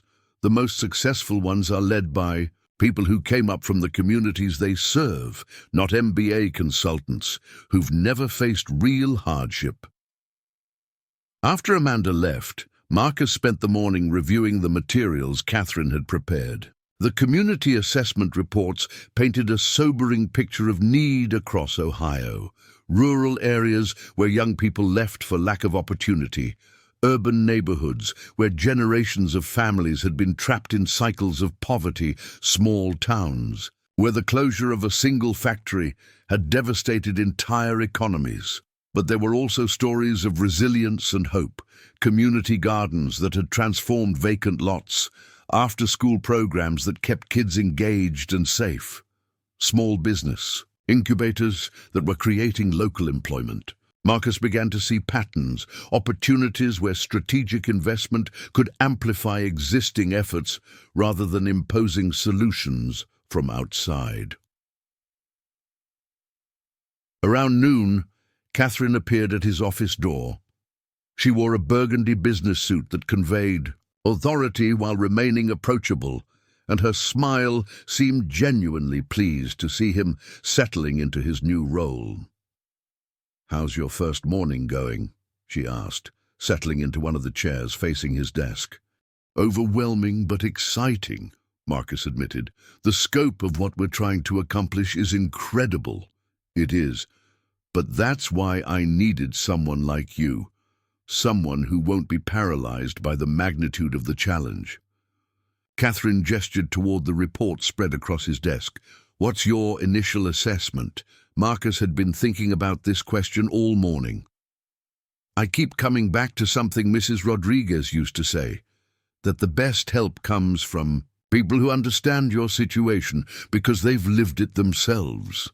These reports are full of data and statistics, but they don't capture what it actually feels like to choose between paying the electric bill and buying groceries." Catherine nodded approvingly. "Go on." "I think our most effective approach will be partnering with existing community organizations, people who are already doing good work but lack resources to expand. Rather than creating new programs from scratch, we should identify what's already working and help it grow." "That's exactly the kind of thinking I was hoping for," Catherine said. "The traditional corporate approach would be to hire consultants, conduct feasibility studies, and design programs based on best practices from other markets. But you're right, the most sustainable solutions come from within communities themselves." They spent the next hour discussing Marcus's vision for the Community Impact Division. He wanted to create a grants program that prioritized community-led initiatives, a microfinance program for small businesses in underserved areas, and educational partnerships that would provide real pathways to better opportunities. I want to schedule site visits, Marcus said, his enthusiasm building as he spoke. I need to see these communities firsthand, talk to the people we're trying to help, understand their priorities, rather than imposing our assumptions. Catherine's expression grew thoughtful. Marcus, I need to prepare you for something. Not everyone at Wells Industries is going to embrace this approach. We have board members and senior executives who are accustomed to measuring success in terms of immediate returns on investment. Community development requires patience and long-term thinking. Are you saying I should expect resistance? I'm saying you should expect to have to prove yourself. Some people will be watching for you to fail, waiting to say that my decision to hire someone without traditional credentials was a mistake. Catherine's voice became more serious. But I have complete confidence in your ability to succeed. You have something that can't be taught in business school. Authentic understanding of the problems we're trying to solve. That afternoon, Marcus attended his first senior staff meeting. The conference room was filled with executives whose credentials and experience far exceeded his own. MBAs from Wharton and Stanford, former consultants from prestigious firms, people who spoke fluently about market penetration and stakeholder engagement. Marcus felt acutely aware of his outsider status as Catherine introduced him to the group. Several faces showed polite skepticism, while others seemed genuinely curious about this unconventional addition to the leadership team. Marcus will be heading our new Community Impact Division, Catherine explained. His background brings a unique perspective to our corporate social responsibility efforts, and I'm excited to see how his vision unfolds. The chief financial officer, a stern-looking man named Richard Blackwood, immediately raised concerns about the budget allocation. $50 million is a significant investment with unclear returns. How do we measure success in community impact initiatives? Marcus had anticipated this question. Success isn't just about financial returns, he said, surprised by the steadiness of his own voice. It's about sustainable change that strengthens communities and creates opportunities for people who haven't had them before. We can measure that through employment rates, educational outcomes, small business development, and community stability indicators. But those metrics don't translate directly to corporate value, Blackwood pressed. Actually, they do, Marcus replied, drawing on research he'd conducted during his preparation weeks. Companies that invest meaningfully in community development see benefits in terms of employee satisfaction, brand reputation, customer loyalty, and long-term market stability. Communities with strong social infrastructure are better consumers and more reliable business partners. Catherine watched the exchange with interest, occasionally nodding as Marcus articulated his vision. By the end of the meeting, Marcus felt like he'd held his own, though he was acutely aware that he'd need to prove his approach through results rather than rhetoric. Over the following weeks, Marcus threw himself into his new role with the same dedication he'd brought to single parenthood. He arrived early and stayed late, learning the language of corporate social responsibility while maintaining his focus on authentic community engagement. His first major initiative was a listening tour across Ohio. Rather than making assumptions about community needs from his Columbus office, Marcus spent days in small towns and urban neighborhoods, talking to residents, local leaders, and grassroots organizations about their challenges and priorities. In Youngstown, he met Maria Santos, who had started an after-school program in her living room that now served 60 children in one of the city's most challenging neighborhoods. Maria's program needed funding for a permanent location and additional staff, but she'd been turned down by traditional grant programs because she lacked formal non-profit status and administrative experience. I don't need someone to tell me how. To help these kids, Maria told Marcus as they watched children work on homework around her kitchen table, I need someone to trust that I know what I'm doing and give me the resources to do it better. Marcus saw immediately that Maria's program was exactly the kind of community-led initiative that should receive support. Within 2 weeks, he'd helped her navigate the paperwork to formalize her non-profit status and approved a $150,000 grant to lease and renovate a community center. In rural southeastern Ohio, Marcus discovered that the closure of coal mines had left entire communities without economic foundations. But he also found innovative residents who were developing organic farming cooperatives, artisan craft businesses, and eco-tourism initiatives. These entrepreneurs needed small amounts of capital and business mentoring, not complex development programs designed by outsiders. Marcus established a microloan program that could provide $5,000 to $50,000 to local entrepreneurs, paired with mentorship from successful business owners in nearby cities. The program's first recipient was Janet Murphy, a former coal miner's wife who wanted to expand her honey production operation into a regional business. Nobody ever asked us what we needed before, Janet told Marcus as they walked through her bee colonies. They just told us what programs were available and whether we qualified. You're the first person who started by asking what dreams we had for our community. These field experiences reinforced Marcus's conviction that effective community development required genuine partnership rather than top-down program implementation. He documented his observations in detailed reports that began to circulate throughout Wells Industries, earning respect from colleagues who had initially questioned his qualifications. The real validation came 4 months into his tenure when Catherine asked him to present his division's progress to the board of directors. Marcus had never addressed a group of such influential people, but he approached the presentation the same way he approached every aspect of his new role, with authenticity and focus on real impact rather than impressive statistics.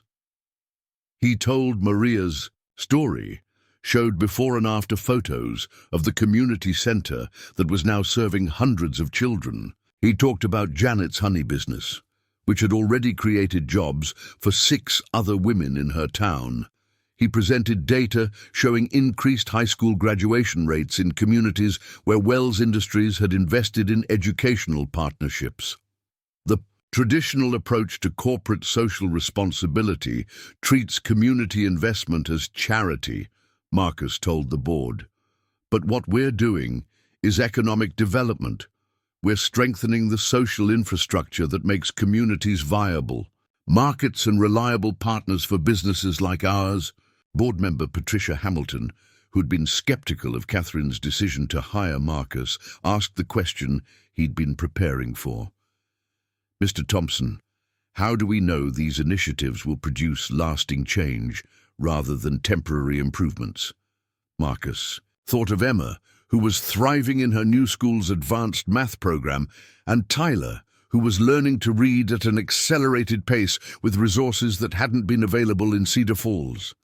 He thought of Mrs. Rodriguez, who had joined a senior center book club and was happier than he'd seen her in years. Because sustainable change happens when people have genuine opportunities to build better lives for themselves and their families, he said. We're not providing handouts. We're removing barriers and creating pathways. The communities we're working with aren't dependent on our ongoing support. They're using our investment to become self-sufficient and economically stable. After the presentation, Catherine walked Marcus back to his office. That was masterful, she said. You turned skeptics into supporters with stories that made the data meaningful. Marcus felt a profound sense of accomplishment, but also humility, about how much more there was to learn and do. I keep thinking about that night on my porch, he said. Neither of us could have imagined it would lead to this. Catherine smiled, the same genuine warmth he remembered from their first meeting. That's the beautiful thing about kindness, Marcus. You never know where it will lead, but it almost always leads somewhere better than where you started. As Marcus looked out his office window at the Columbus skyline, he reflected on the journey that had brought him here. A year ago, he'd been struggling to keep his family afloat, working a job that paid the bills but offered no hope for advancement. Tonight, he would go home to a house where his children were flourishing, where Mrs. Rodriguez was settling into a comfortable retirement, and where a golden retriever named Hope would greet them all with boundless enthusiasm. But more importantly, he was spending his days doing work that mattered, using resources and influence to create opportunities for people whose situations reminded him of his own former struggles. Every grant approved, every partnership formed, every success story like Maria's and Janet's felt like validation that sometimes the most improbable circumstances could lead to the most meaningful outcomes. The phone on his desk rang, interrupting his reflection. Amanda's voice came through the intercom. "Mr. Thompson, there's a community organizer from Dayton on line 2. She's heard about our microloan program and has a proposal for supporting women entrepreneurs in her neighborhood." Marcus smiled as he reached for the phone. This was exactly the kind of call that made every challenge of his new role worthwhile. "Put her through, Amanda. Let's see how we can help." 2 years after that life-changing encounter on his front porch, Marcus stood before an auditorium filled with 500 community leaders, nonprofit directors, and social entrepreneurs from across the Midwest. The annual Community Impact Summit had grown from Catherine's initial vision into a major conference that brought together people doing transformative work in underserved areas. Marcus had been invited to deliver the keynote address, but as he looked out at the audience, he felt the same mixture of humility and determination that had carried him through every challenge since accepting Catherine's offer. These were people who understood struggle intimately, who had built something meaningful from limited resources, who deserved recognition for their dedication to improving lives.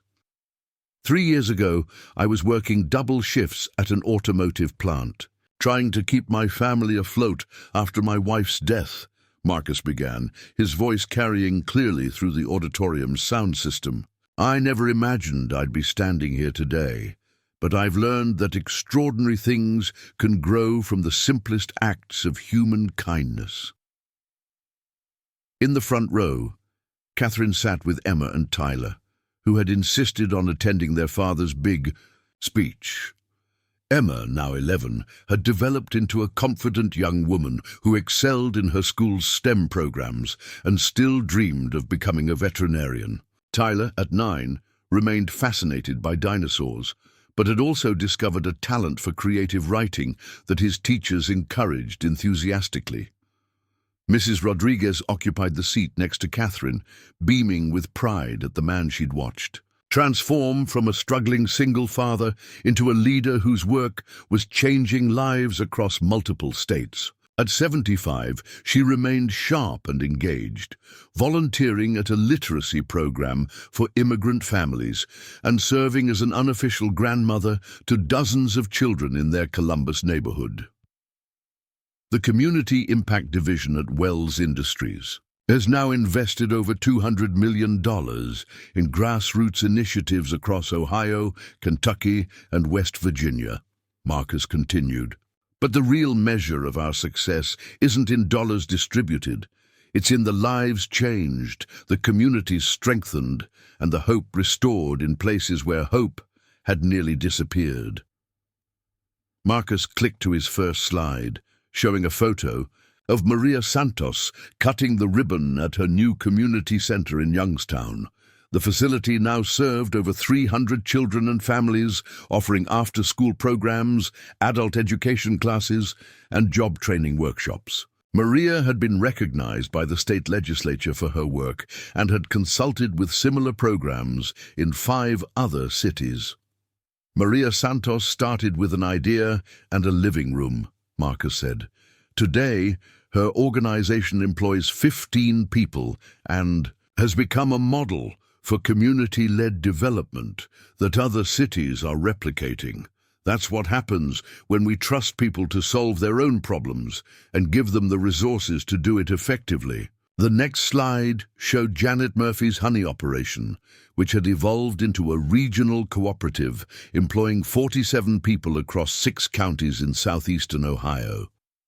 The Appalachian Honey Collective had contracts with grocery chains throughout the region and had sparked renewed interest in sustainable agriculture among young people who had previously seen no future in their rural communities. Economic development isn't just about attracting big corporations to build factories, Marcus explained.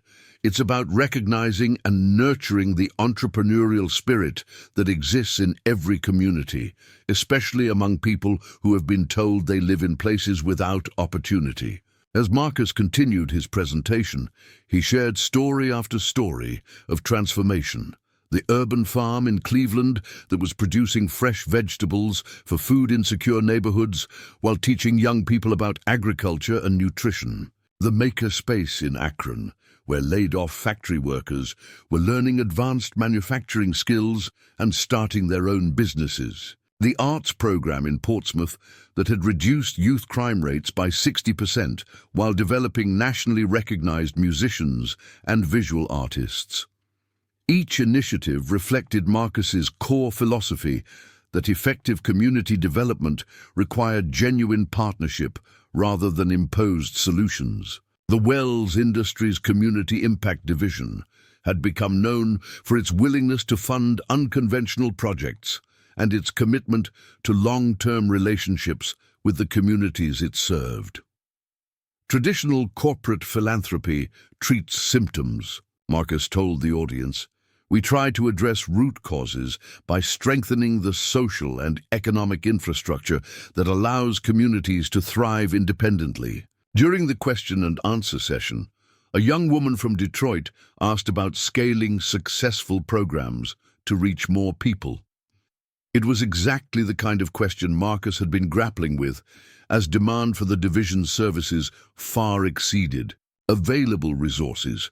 Scaling isn't just about replicating programs, Marcus responded. It's about sharing knowledge and creating networks so communities can learn from each other. We've found that our most successful initiatives happen when communities adapt proven models to their specific circumstances, rather than trying to implement identical programs. This insight had led to the creation of the Community Leadership Exchange, a program that brought together leaders from different regions to share strategies and resources. The exchange had generated dozens of new collaborations and had begun attracting support from other corporations interested in more effective approaches to social impact. After the keynote, Marcus was surrounded by people wanting to discuss potential partnerships, share their own success stories, or simply express appreciation for work that had touched their communities. These conversations were always the most rewarding part of events like this, direct connections with people whose lives had been affected by initiatives his division had supported. Later that evening, Catherine hosted a private dinner for key conference speakers and major donors. The event was held at her personal residence, a beautiful estate outside Columbus that managed to feel both elegant and welcoming. Marcus had been to Catherine's home many times over the past 2 years, but he never quite got used to the reminder of just how wealthy his friend and mentor truly was. "Marcus, I want you to meet someone," Catherine said, approaching him with a distinguished-looking man in his 60s. "This is David Chen, the CEO of Chen Technologies. David's been following our community impact work and has some interesting ideas about expanding our model." David Chen turned out to be the head of a Silicon Valley company that wanted to create a similar community development division. He'd studied the Wells Industries approach and was particularly interested in the emphasis on community-led initiatives rather than top-down programming. "What you've accomplished is remarkable," Chen told Marcus over dinner. "We've been trying to figure out why our traditional CSR efforts haven't produced meaningful results, and I think it's because we've been approaching it backwards, designing programs in boardrooms instead of starting with community needs." This conversation led to Marcus spending several days in California the following month, consulting with Chen Technologies about launching their own community impact initiative. It was the first time Marcus had been asked to share his expertise with another major corporation, and it felt like validation that the approach he'd developed was genuinely innovative. The success of the Wells Industries model had also attracted attention from academic researchers studying effective corporate social responsibility. Marcus had been invited to speak at business schools and had co-authored several papers about community-led development strategies. While he still felt somewhat imposter syndrome in academic settings, he'd learned that his real-world experience provided insights that purely theoretical approaches often missed. On a personal level, the past 2 years had brought stability and opportunities that Marcus had never dared imagine for his family. Emma was thriving in advanced academic programs and had been accepted into a prestigious summer science camp at Ohio State University. Tyler had discovered a love of theater and was starring in his school's production of Charlotte's Web. Both children had maintained strong connections to their past while embracing new opportunities. They visited Cedar Falls regularly, staying in touch with friends and teachers who had been part of their early lives. Mrs. Rodriguez remained central to their daily routine, picking them up from school and providing the kind of loving stability that allowed Marcus to travel for work without worrying about their well-being.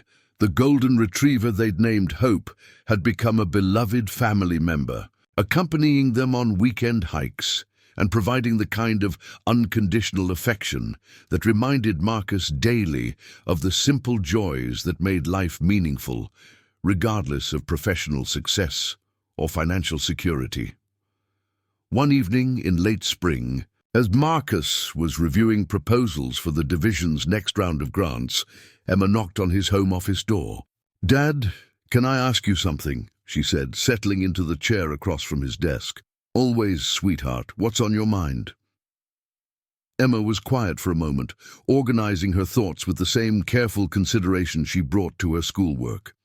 "Do you ever think about what would have happened if you hadn't helped Catherine that night?" Marcus set down the proposal he'd been reading. It was a question he'd considered many times, though usually late at night when he couldn't sleep, and found himself marveling at the chain of events that had led to their current life. "I think about it sometimes," he admitted, "but mostly I try to focus on what actually happened and what we can do with the opportunities we've been given." "I'm glad you helped her," Emma said. "Not just because of our house and my school and everything, but because of all the people you're helping now. Tyler and I looked up some of those programs you talked about in your speech. You've helped thousands of people." Marcus felt the familiar tightness in his chest that came whenever he was reminded of the ripple effects of that single night. "It's not really me helping people, Em. It's people like Maria and Janet and all the others who are doing the actual work. I just try to make sure they have the resources they need. But someone has to recognize good ideas and decide which ones to support, right? That's what you do." Emma's mature perspective continually amazed Marcus. At 11, she possessed an understanding of social dynamics and systemic thinking that some adults never developed. "Can I tell you something?" Emma continued. "Sometimes kids at school ask me what it was like when we didn't have much money, and I tell them that even though things were harder then, you never made Tyler and me feel like we were missing anything important." Marcus felt tears threatening as he listened to his daughter's reflection on their journey. "What I mean is, I think you were always good at helping people and making them feel cared for. The job at Wells Industries just gave you bigger ways to do it." That conversation stayed with Marcus as he continued his work in the following months. Emma had identified something he'd been sensing but hadn't articulated, that his role at Wells Industries wasn't fundamentally different from the parenting and community relationships that had always been central to his identity. The scale was different, the resources were vastly greater, but the core motivation remained the same: seeing people who needed support and figuring out how to provide it effectively. This insight influenced his approach to new initiatives, particularly a program focused on supporting single parents facing challenges similar to those he'd experienced 3 years earlier. The Single Parent Success Initiative provided emergency financial assistance, job training opportunities, and childcare support to help parents achieve stability while caring for their children. The program's first graduate was David Williams, a single father of 2 who had lost his job when a factory closed in Lima, Ohio. Through the initiative, David received training in renewable energy installation and now ran his own solar panel business that employed 6 other workers. "You gave me hope when I didn't see any way forward," David told Marcus at the program's first graduation ceremony. "But more than that, you gave me tools to build something sustainable for my kids' future." Marcus watched David receive his certificate and thought about the mysterious ways that personal experience could become the foundation for helping others. His own struggles as a single parent had given him insights that informed policies and programs affecting hundreds of similar families. As the 4th anniversary of his encounter with Catherine approached, Marcus found himself reflecting on the cumulative impact of the division's work. The numbers were impressive: over 400 communities served, 15,000 jobs created or preserved, 60,000 people directly benefited by various programs. But behind every statistic was a human story of resilience, determination, and the transformative power of strategic support. The most recent success story involved a partnership with Native American communities in Ohio, supporting traditional craft businesses and cultural preservation programs. Marcus had learned that effective community development required understanding and respecting cultural contexts, rather than imposing uniform solutions. On the actual anniversary of that rainy April night, Catherine invited Marcus and his family to a private dinner at her home. It had become an annual tradition, a quiet celebration of the friendship that had grown from that initial encounter and the work that had emerged from it. 4 years ago, I was at the lowest point of my life, Catherine said as they gathered around her dining room table. I had lost faith in people, lost trust in relationships, lost sight of what really mattered. "Marcus, you restored something I thought was gone forever." She raised her wine glass in a toast to the reminder that kindness is never wasted, that helping others ultimately helps ourselves, and that the most important changes often begin with the smallest gestures. As Marcus looked around the table at his children, at Mrs. Rodriguez, at Catherine, who had become like family, he felt profound gratitude for the journey that had brought them together. Emma and Tyler were growing into remarkable young people, with opportunities he could never have provided on his own. Mrs. Rodriguez was enjoying a comfortable retirement, surrounded by people who loved her. Catherine had rebuilt her life and found purpose in using her resources to create positive change. Most importantly, Marcus had discovered work that felt like calling rather than just employment. Every day brought opportunities to support communities and individuals working to improve their circumstances. The division he led had become a model for other corporations interested in more effective approaches to social impact. But perhaps the most significant change was in Marcus himself. The man who had once felt like he was barely keeping his head above water now felt confident in his ability to navigate complex challenges and create meaningful solutions. The single father who had worried constantly about providing for his children now had the resources and platform to help other parents achieve stability and hope. That night, As Marcus tucked Tyler into bed and said goodnight to Emma, he reflected on the unpredictable ways that life could change. 3 years of success hadn't erased the memory of those difficult times, but they had provided perspective on resilience and the importance of maintaining hope even in dark moments. As he turned off the lights and headed to his own room, Marcus whispered the same quiet prayer of gratitude he'd offered every night since moving to Columbus. Gratitude for Catherine's unexpected appearance in his life, for the opportunities that had emerged from their meeting, for the chance to help others while building a better future for his own family.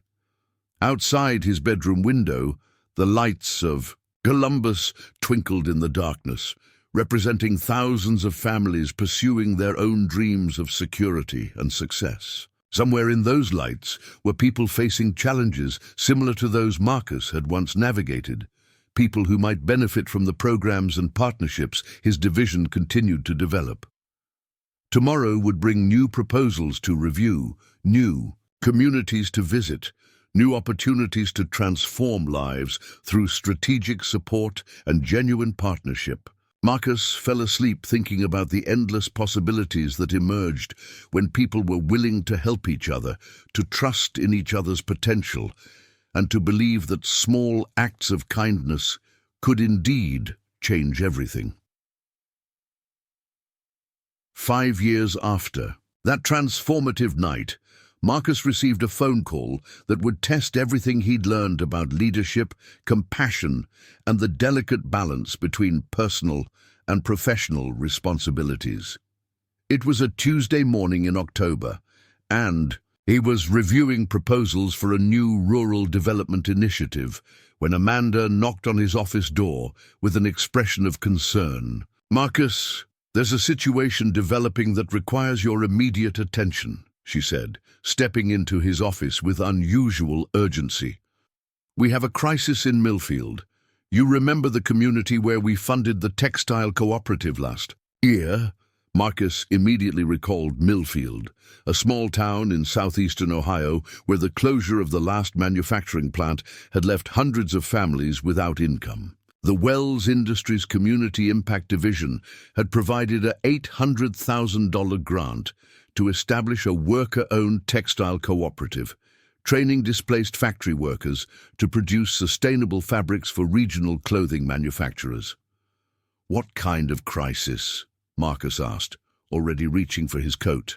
"There was an industrial accident at the cooperative yesterday evening. A fire broke out in the main production facility. 3 workers were hospitalized with severe burns, and the entire operation has been shut down indefinitely." Marcus felt his stomach drop. The Millfield Cooperative wasn't just a business, it was the economic lifeline for an entire community that had been devastated by decades of industrial decline. The 47 workers employed there were supporting families, paying mortgages, keeping local businesses afloat. "I need to get down there immediately," Marcus said.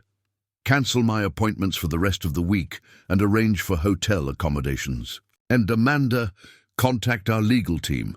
We need to understand our exposure and what resources we can mobilize to help." The drive to Millfield took Marcus through countryside that had once been the heart of Ohio's manufacturing economy. Abandoned factories and boarded-up storefronts told the story of communities that had been hollowed out by globalization and technological change. This was exactly the kind of economic devastation that Marcus's division had been created to address. Millfield itself was a town of about 3,000 people with a main street that had seen better days. Half the storefronts were vacant, and the remaining businesses, a diner, a hardware store, a small grocery, seemed to be hanging on by sheer determination. The textile cooperative had been housed in a renovated warehouse on the edge of town, and as Marcus approached the building, he could see the extent of the damage. The roof had partially collapsed, and the smell of smoke and melted plastic still hung in the air. Fire trucks were parked outside, along with vehicles from the State Fire Marshal's office and the Occupational Safety and Health Administration. This wasn't just a setback. It was a potential catastrophe for everyone involved. Marcus was met by Sarah Chen, the cooperative's elected manager, and a woman who had become a friend during the months of establishing the business. Sarah had worked at the original textile plant for 15 years before it closed, and she'd been instrumental in convincing her former colleagues to take the risk of starting their own enterprise. "Marcus, thank God you're here," Sarah said, her voice strained with exhaustion and worry. "We've lost everything. The machinery, the inventory, the orders we were supposed to fill for the holiday season. I don't know how we're going to survive this." Marcus spent the next several hours meeting with workers, local officials, and investigators, trying to understand the full scope of the situation. The fire had started in the dyeing area, apparently due to an electrical malfunction that had ignited chemical vapors. The 3 injured workers were in stable condition, but the building was a total loss. More troubling was what Marcus learned about the cooperative's financial situation. Like many small businesses, they had been operating with minimal cash reserves, reinvesting most of their profits into equipment and expansion. The insurance coverage would help, but it wouldn't be enough to rebuild and restart operations before. The business relationships they'd built were irretrievably damaged. "We've got orders from 6 different clothing companies that we can't fill," explained Robert Martinez, the cooperative's production manager. "If we can't deliver, they'll find other suppliers. It took us 2 years to build these relationships, and we could lose them all in a matter of weeks." That evening, Marcus sat in his hotel room reviewing financial projections and trying to determine what resources Wells Industries could provide without violating corporate policies about emergency assistance. The Community Impact Division had procedures for supporting established programs, but this kind of crisis response fell into a gray area that would require careful navigation. The next morning brought worse news. The state fire marshal's preliminary report suggested that the electrical system in the building had been substandard, potentially creating liability for the landlord, the cooperative, and possibly Wells Industries as the major funding partner.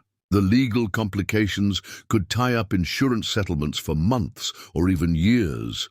Marcus found himself facing the kind of complex crisis that his business school courses had never prepared him for, but his experience as a single parent had. When Emma had been hospitalized with pneumonia 2 years earlier, Marcus had learned that sometimes the best response to a crisis was simply to focus on immediate needs while working toward longer-term solutions. "We need to think about this systematically," Marcus told the cooperative's board of directors when they met that afternoon. "What do people need right now? What do they need in the next month? And what do they need in the next year?" The immediate need was income for the 47 workers who had suddenly lost their jobs. The cooperative had been paying above-average wages for the area, and many families were living paycheck to paycheck. Without some form of emergency assistance, people would start losing their homes and leaving town within weeks. Marcus made a decision that pushed the boundaries of his authority but felt absolutely necessary. He authorized emergency grants of $2,000 per worker to cover basic living expenses while longer-term solutions were developed. It wasn't Wells Industries' standard procedure, but Marcus had learned that sometimes policies needed to be adapted to human realities. The medium-term challenge was more complex. The cooperative needed a new facility and equipment to resume production, but they also needed to maintain the customer relationships that had taken years to build. Marcus began exploring the possibility of temporary partnerships with other textile manufacturers who could fulfill orders while the Millfield operation was rebuilt. This led to a series of phone calls with business owners across Ohio and neighboring states. Marcus had developed a network of relationships through his community development work, and he began calling in favors to help the cooperative survive this crisis. Jennifer Walsh, who ran a fabric printing operation in Cincinnati, agreed to take on two of Millfield's largest orders. Tom Bradley, whose family had owned a textile business in Kentucky for 3 generations, offered to lease unused equipment to the cooperative at cost. These weren't just business arrangements, they were acts of solidarity within a community, of manufacturers who understood how precarious small-scale production could be.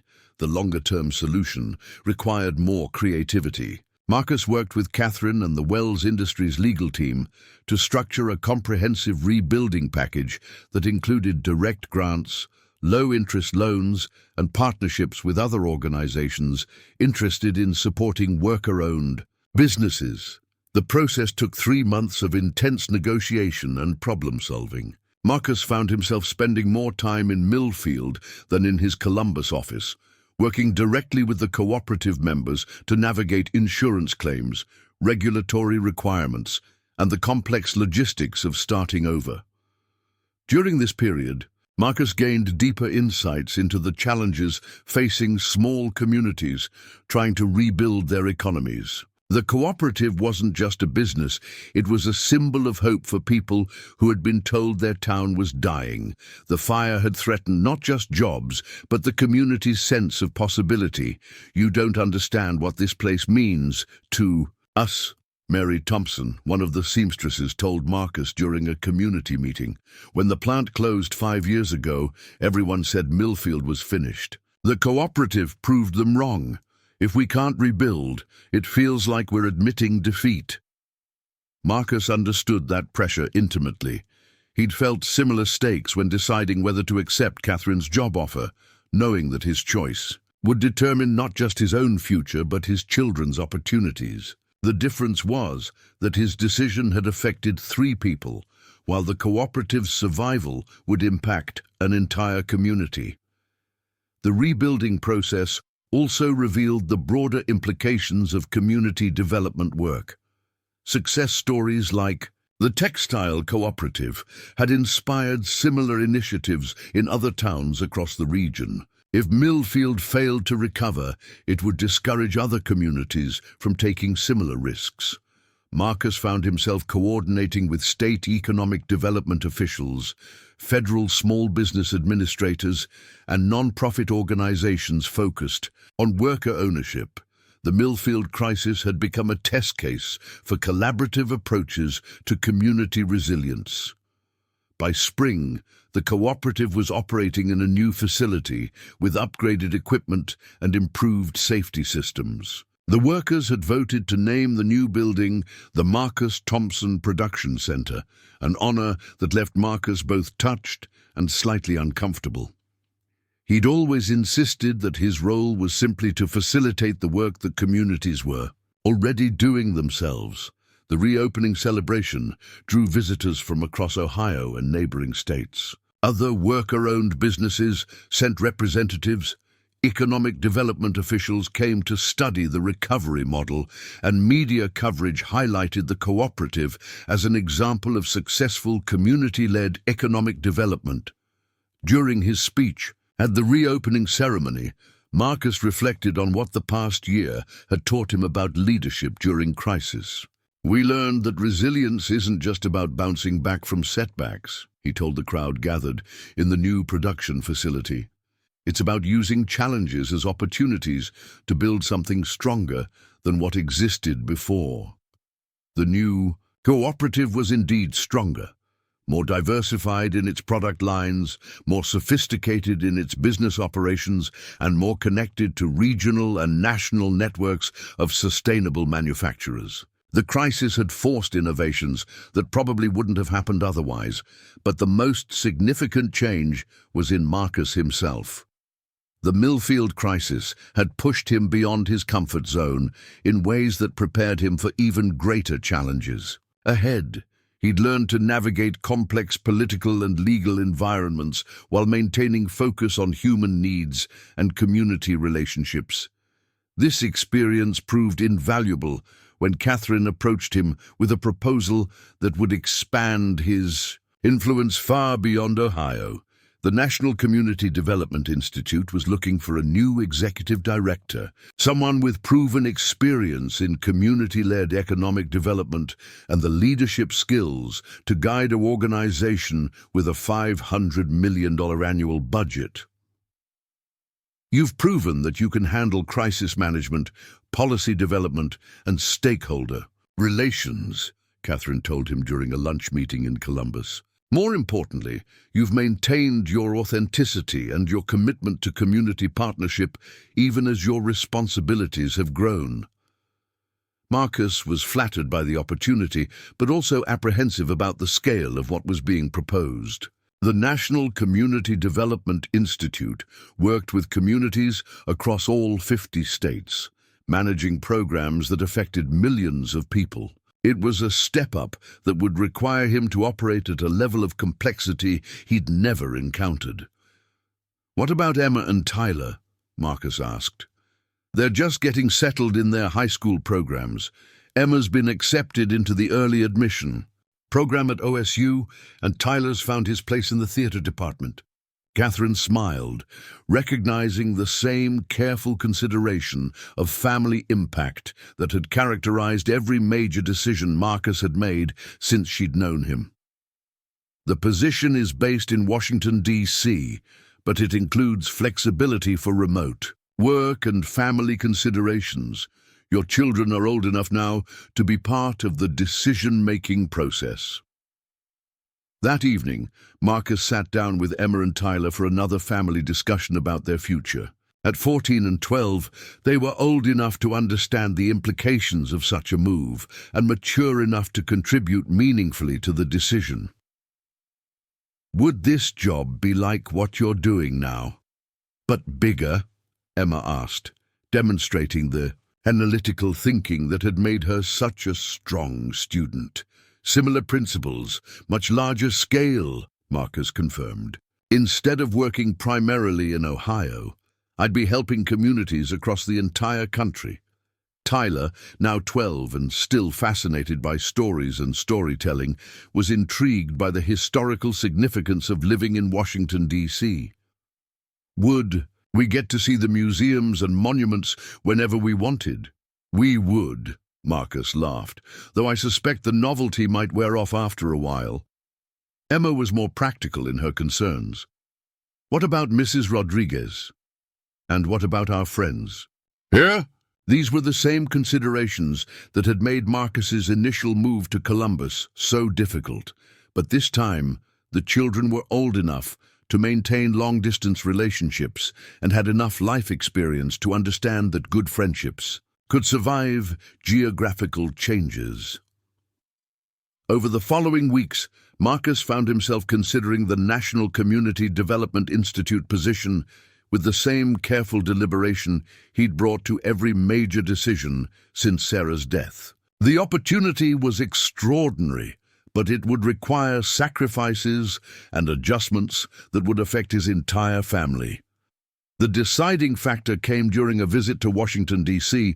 to meet with the Institute's board of directors. Marcus spent 2 days touring programs, meeting staff members, and discussing the organization's strategic priorities. What impressed him most was the scale of impact possible when community development principles were applied systematically across multiple regions. The Institute was supporting initiatives in Appalachian coal communities, transitioning to renewable energy, Native American reservations, developing sustainable tourism, inner-city neighborhoods, creating cooperative businesses, and rural areas adapting to climate change. Each program reflected the same philosophy Marcus had developed in Ohio, that sustainable change came from within communities themselves, with outside organizations providing resources and removing barriers rather than imposing solutions. "This is exactly the kind of work I've been preparing for," Marcus told Catherine after returning to Columbus. "I just never imagined it would happen so quickly." The family's final decision came during a dinner conversation where Tyler made an observation that surprised everyone. "Dad, remember when you used to worry about whether we'd have enough money for groceries? Now you're worried about whether you're ready to help people in all 50 states. That's a pretty good problem to have. Marcus realized that his 12-year-old son had identified something important about their journey. The challenges had evolved, but the fundamental approach remained the same. Focus on people's needs, trust in their capacity to solve problems, and provide whatever support was possible to help them succeed. 3 months later, Marcus stood in his new office in Washington, D.C., looking out at the Capitol building and reflecting on the improbable journey that had brought him there. From a struggling single father in Cedar Falls to the executive director of a national organization dedicated to community empowerment, the path had been neither straight nor predictable. But perhaps that was the point.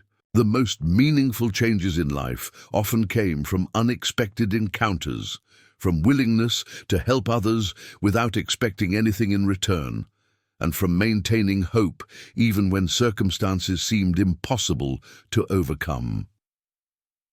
As Marcus began his first day in his new role, he thought about Catherine sleeping on his porch 5 years earlier, about Maria Santos teaching children in her living room, about the workers in Millfield refusing to give up on their community. Each story was different, but they shared a common thread: the belief that people could create better lives for themselves and their families when given the opportunity and support to do so. That belief would guide his work at the National Community Development Institute, just as it had guided every decision he'd made since that rainy night when a stranger had asked for help and received far more than either of them could have imagined. 10 years had passed since that rainy April night, when Marcus Thompson opened his front door to find a desperate woman on his porch. Now, as he stood before the United Nations General Assembly in New York, preparing to address world leaders about community-driven development strategies, the magnitude of that single moment of kindness continued to ripple outward in ways that defied all logic and expectation.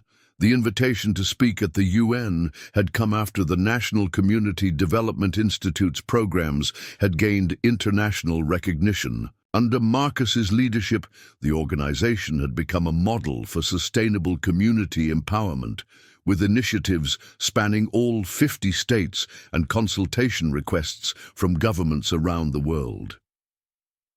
Emma, now 24 and finishing her veterinary residency at Cornell, sat in the gallery with Tyler, who at 22 had just graduated from Georgetown with a degree in international relations.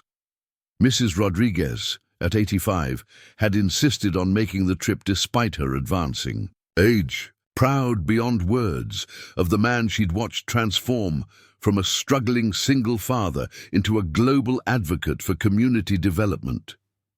Catherine occupied a seat in the diplomatic section, representing the Wells Foundation, which had evolved from her personal philanthropy into one of the most influential private foundations focused on grassroots economic development.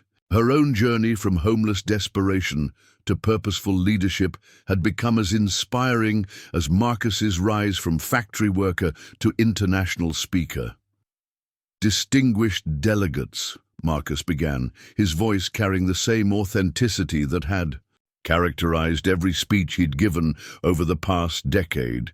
"I stand before you today not as someone who studied poverty from academic distance, but as someone who lived it, who feared it, who found hope in the midst of it, through the kindness of strangers and the power of community." Marcus's presentation focused on the fundamental principle that had guided all his work: that sustainable development happened when communities were empowered to solve their own problems, rather than having solutions imposed from outside.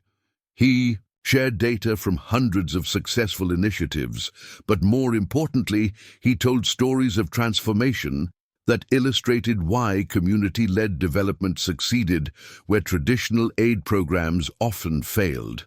He spoke about Maria Santos, whose after-school program in Youngstown had now expanded to serve 12 cities across Ohio and had been replicated in 37 states. Maria herself had earned a master's degree in social work and testified before Congress about the importance of community-based youth programs. He talked about the Millfield Textile Cooperative, which had not only been rebuilt after the devastating fire, but had become a training center for worker-owned businesses across Appalachia. The cooperative now employed over 200 people and had inspired similar initiatives in former mining and manufacturing communities throughout the region. Most significantly, Marcus shared the story of the Global Village Network, an initiative that connected successful community development projects across continents, allowing organizers in rural Ohio to share strategies with farmers in Kenya, urban cooperatives in Detroit, to collaborate with social enterprises in Mumbai, and indigenous communities in Alaska to exchange knowledge with Aboriginal groups in Australia. The most powerful force for positive change in the world isn't technology or capital or government policy, Marcus told the assembled delegates. It's people who care about their communities and are given the resources and respect to improve them. After his presentation, Marcus was approached by officials from dozens of countries interested in adapting the community-led development model to their own contexts. The African Development Bank wanted to pilot micro-enterprise programs based on the Wells Industries approach.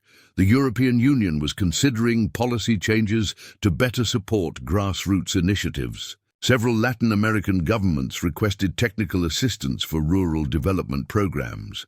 But the conversation that moved Marcus most came from Dr. Amina Hassan, a Somali refugee who had built a network of women's cooperatives in Minnesota. After fleeing civil war in her homeland, she had watched Marcus's presentation with tears in her eyes, recognizing the same principles that had guided her own work with displaced communities.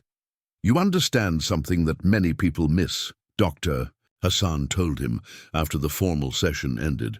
"Helping people isn't about giving them what you think they need. It's about recognizing what they're already trying to do and removing the barriers that prevent them from succeeding." That evening, the Thompson family gathered for dinner at a restaurant overlooking Central Park. It was a tradition they'd maintained, despite their busy schedules, taking time during significant events to reflect on their journey and appreciate how far they'd traveled together. Emma raised her wine glass in a toast. "To Dad, who proved that opening your door to someone in need can change the world," Tyler added his own perspective. "And to Catherine, who showed us that being vulnerable enough to ask for help can be just as important as being willing to give it." Mrs. Rodriguez, her voice still strong despite her age, offered her own reflection. "You children don't remember this, but your father was always the kind of person who helped others. The only thing that changed was the scale of what he could do." Catherine smiled at the elderly woman who had become like a mother to all of them. "Rosa's right. That night, on the porch, I didn't encounter someone who was unusually charitable. I met someone who was simply human in the best possible way." As the evening continued, Marcus found himself thinking about the thousands of people whose lives had been touched by initiatives that traced back to that single moment of compassion. Children who had access to better education because of community, schools built with Wells Foundation grants, families who owned their own homes through cooperative housing programs, small business owners who had achieved financial independence through micro-enterprise development. The numbers were staggering. Over 1 million people directly served by programs Marcus had designed or overseen, tens of thousands of jobs created, hundreds of communities strengthened. But behind every statistic was a human story of struggle, resilience and hope realized through strategic support and genuine partnership. Emma brought Marcus back to the present moment. "Dad, what's next? You've spoken at the UN. You've built a national organization. You've influenced policy at the highest levels. What's left to accomplish?" Marcus considered the question seriously. At 44, he had achieved more than he'd ever dreamed possible. His children were successful adults, pursuing meaningful careers. His work had gained international recognition. His financial security was assured. By any conventional measure, he had reached the pinnacle of success. "I think the next phase is about sustainability," Marcus said finally. "We've proven that community-led development works. Now we need to make sure these approaches become standard practice rather than innovative exceptions." This vision was already taking shape through the Leadership Institute that Marcus had established within the National Community Development Institute. The program trained community organizers, social entrepreneurs, and local leaders from around the world, sharing practical skills and strategic frameworks while emphasizing the importance of cultural context and community ownership. The Institute's first cohort had included participants from 43 countries, representing diverse approaches to grassroots development. They spent 6 months learning from each other's experiences and developing action plans for their home communities. The results were already visible: new cooperatives in rural Bangladesh, urban agriculture programs in Brazilian favelas, renewable energy projects in Native American communities.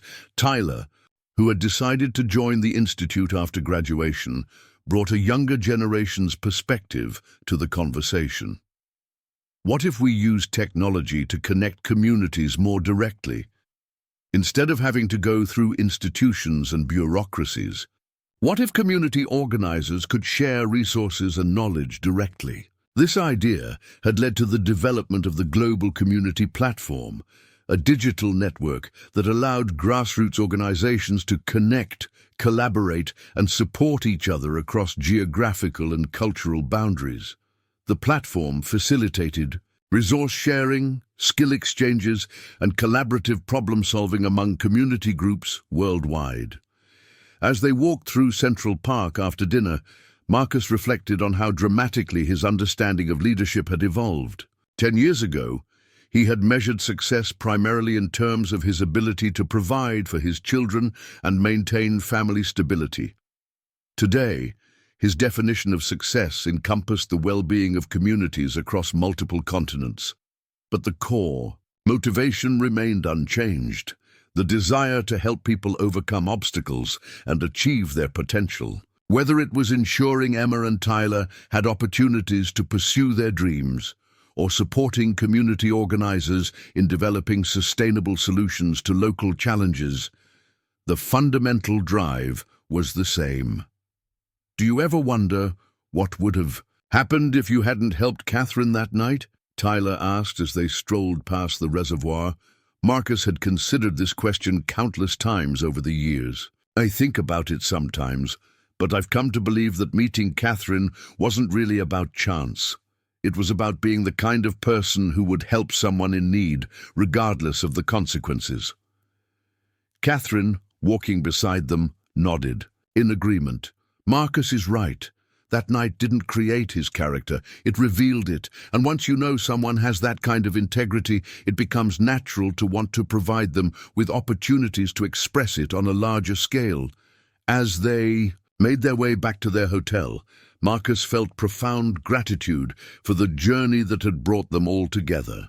The scared, exhausted single father who had opened his door to a stranger a decade ago could never have imagined standing before world leaders, influencing international policy, or building organizations that touched millions of lives.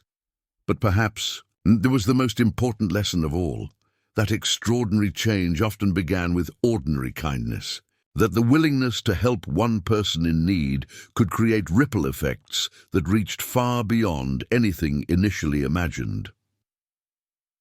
The next morning, as Marcus prepared to return to Washington and continue his work at the National Community Development Institute, he received a message that brought the story full circle.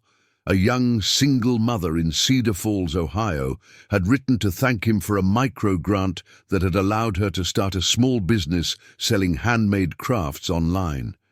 She had heard about his background, and wanted him to know that his story had given her hope during her darkest moments. "Sometimes," she wrote, "when I'm struggling to make ends meet and wondering if I can really provide for my children, I remember that you started in a similar place and built something amazing. It reminds me that current circumstances don't determine future possibilities." Marcus read the letter twice, marveling at how the cycle of encouragement and support continued to expand. The woman who had written to him might someday help someone else in need, just as Catherine's recovery had enabled her to help him, just as his success had created opportunities for countless others. As his plane lifted off from New York, Marcus looked down at the city below and thought about all the communities he'd visited, all the people he'd met, all the stories of transformation he'd witnessed. Each one was unique, but they all shared common elements: resilience in the face of adversity, creativity in solving problems, and the capacity for growth when given appropriate support. At 44, Marcus Thompson had learned that the most profound changes in life often came disguised as ordinary moments: a knock on the door in the middle of the night, a conversation with a neighbor, a decision to help someone without expecting anything in return. These simple acts of human connection had the power to reshape not just individual lives, but entire communities, and ultimately the world itself. The plane banked toward Washington, carrying Marcus back to his work of helping communities help themselves, one story, one person, one moment of kindness at a time. Up next, you've got 2 more standout stories right on your screen. If this one hits the mark, you won't want to pass these up. Just click and check them out. And don't forget to subscribe and turn on the notification bell so you don't miss any upload from us.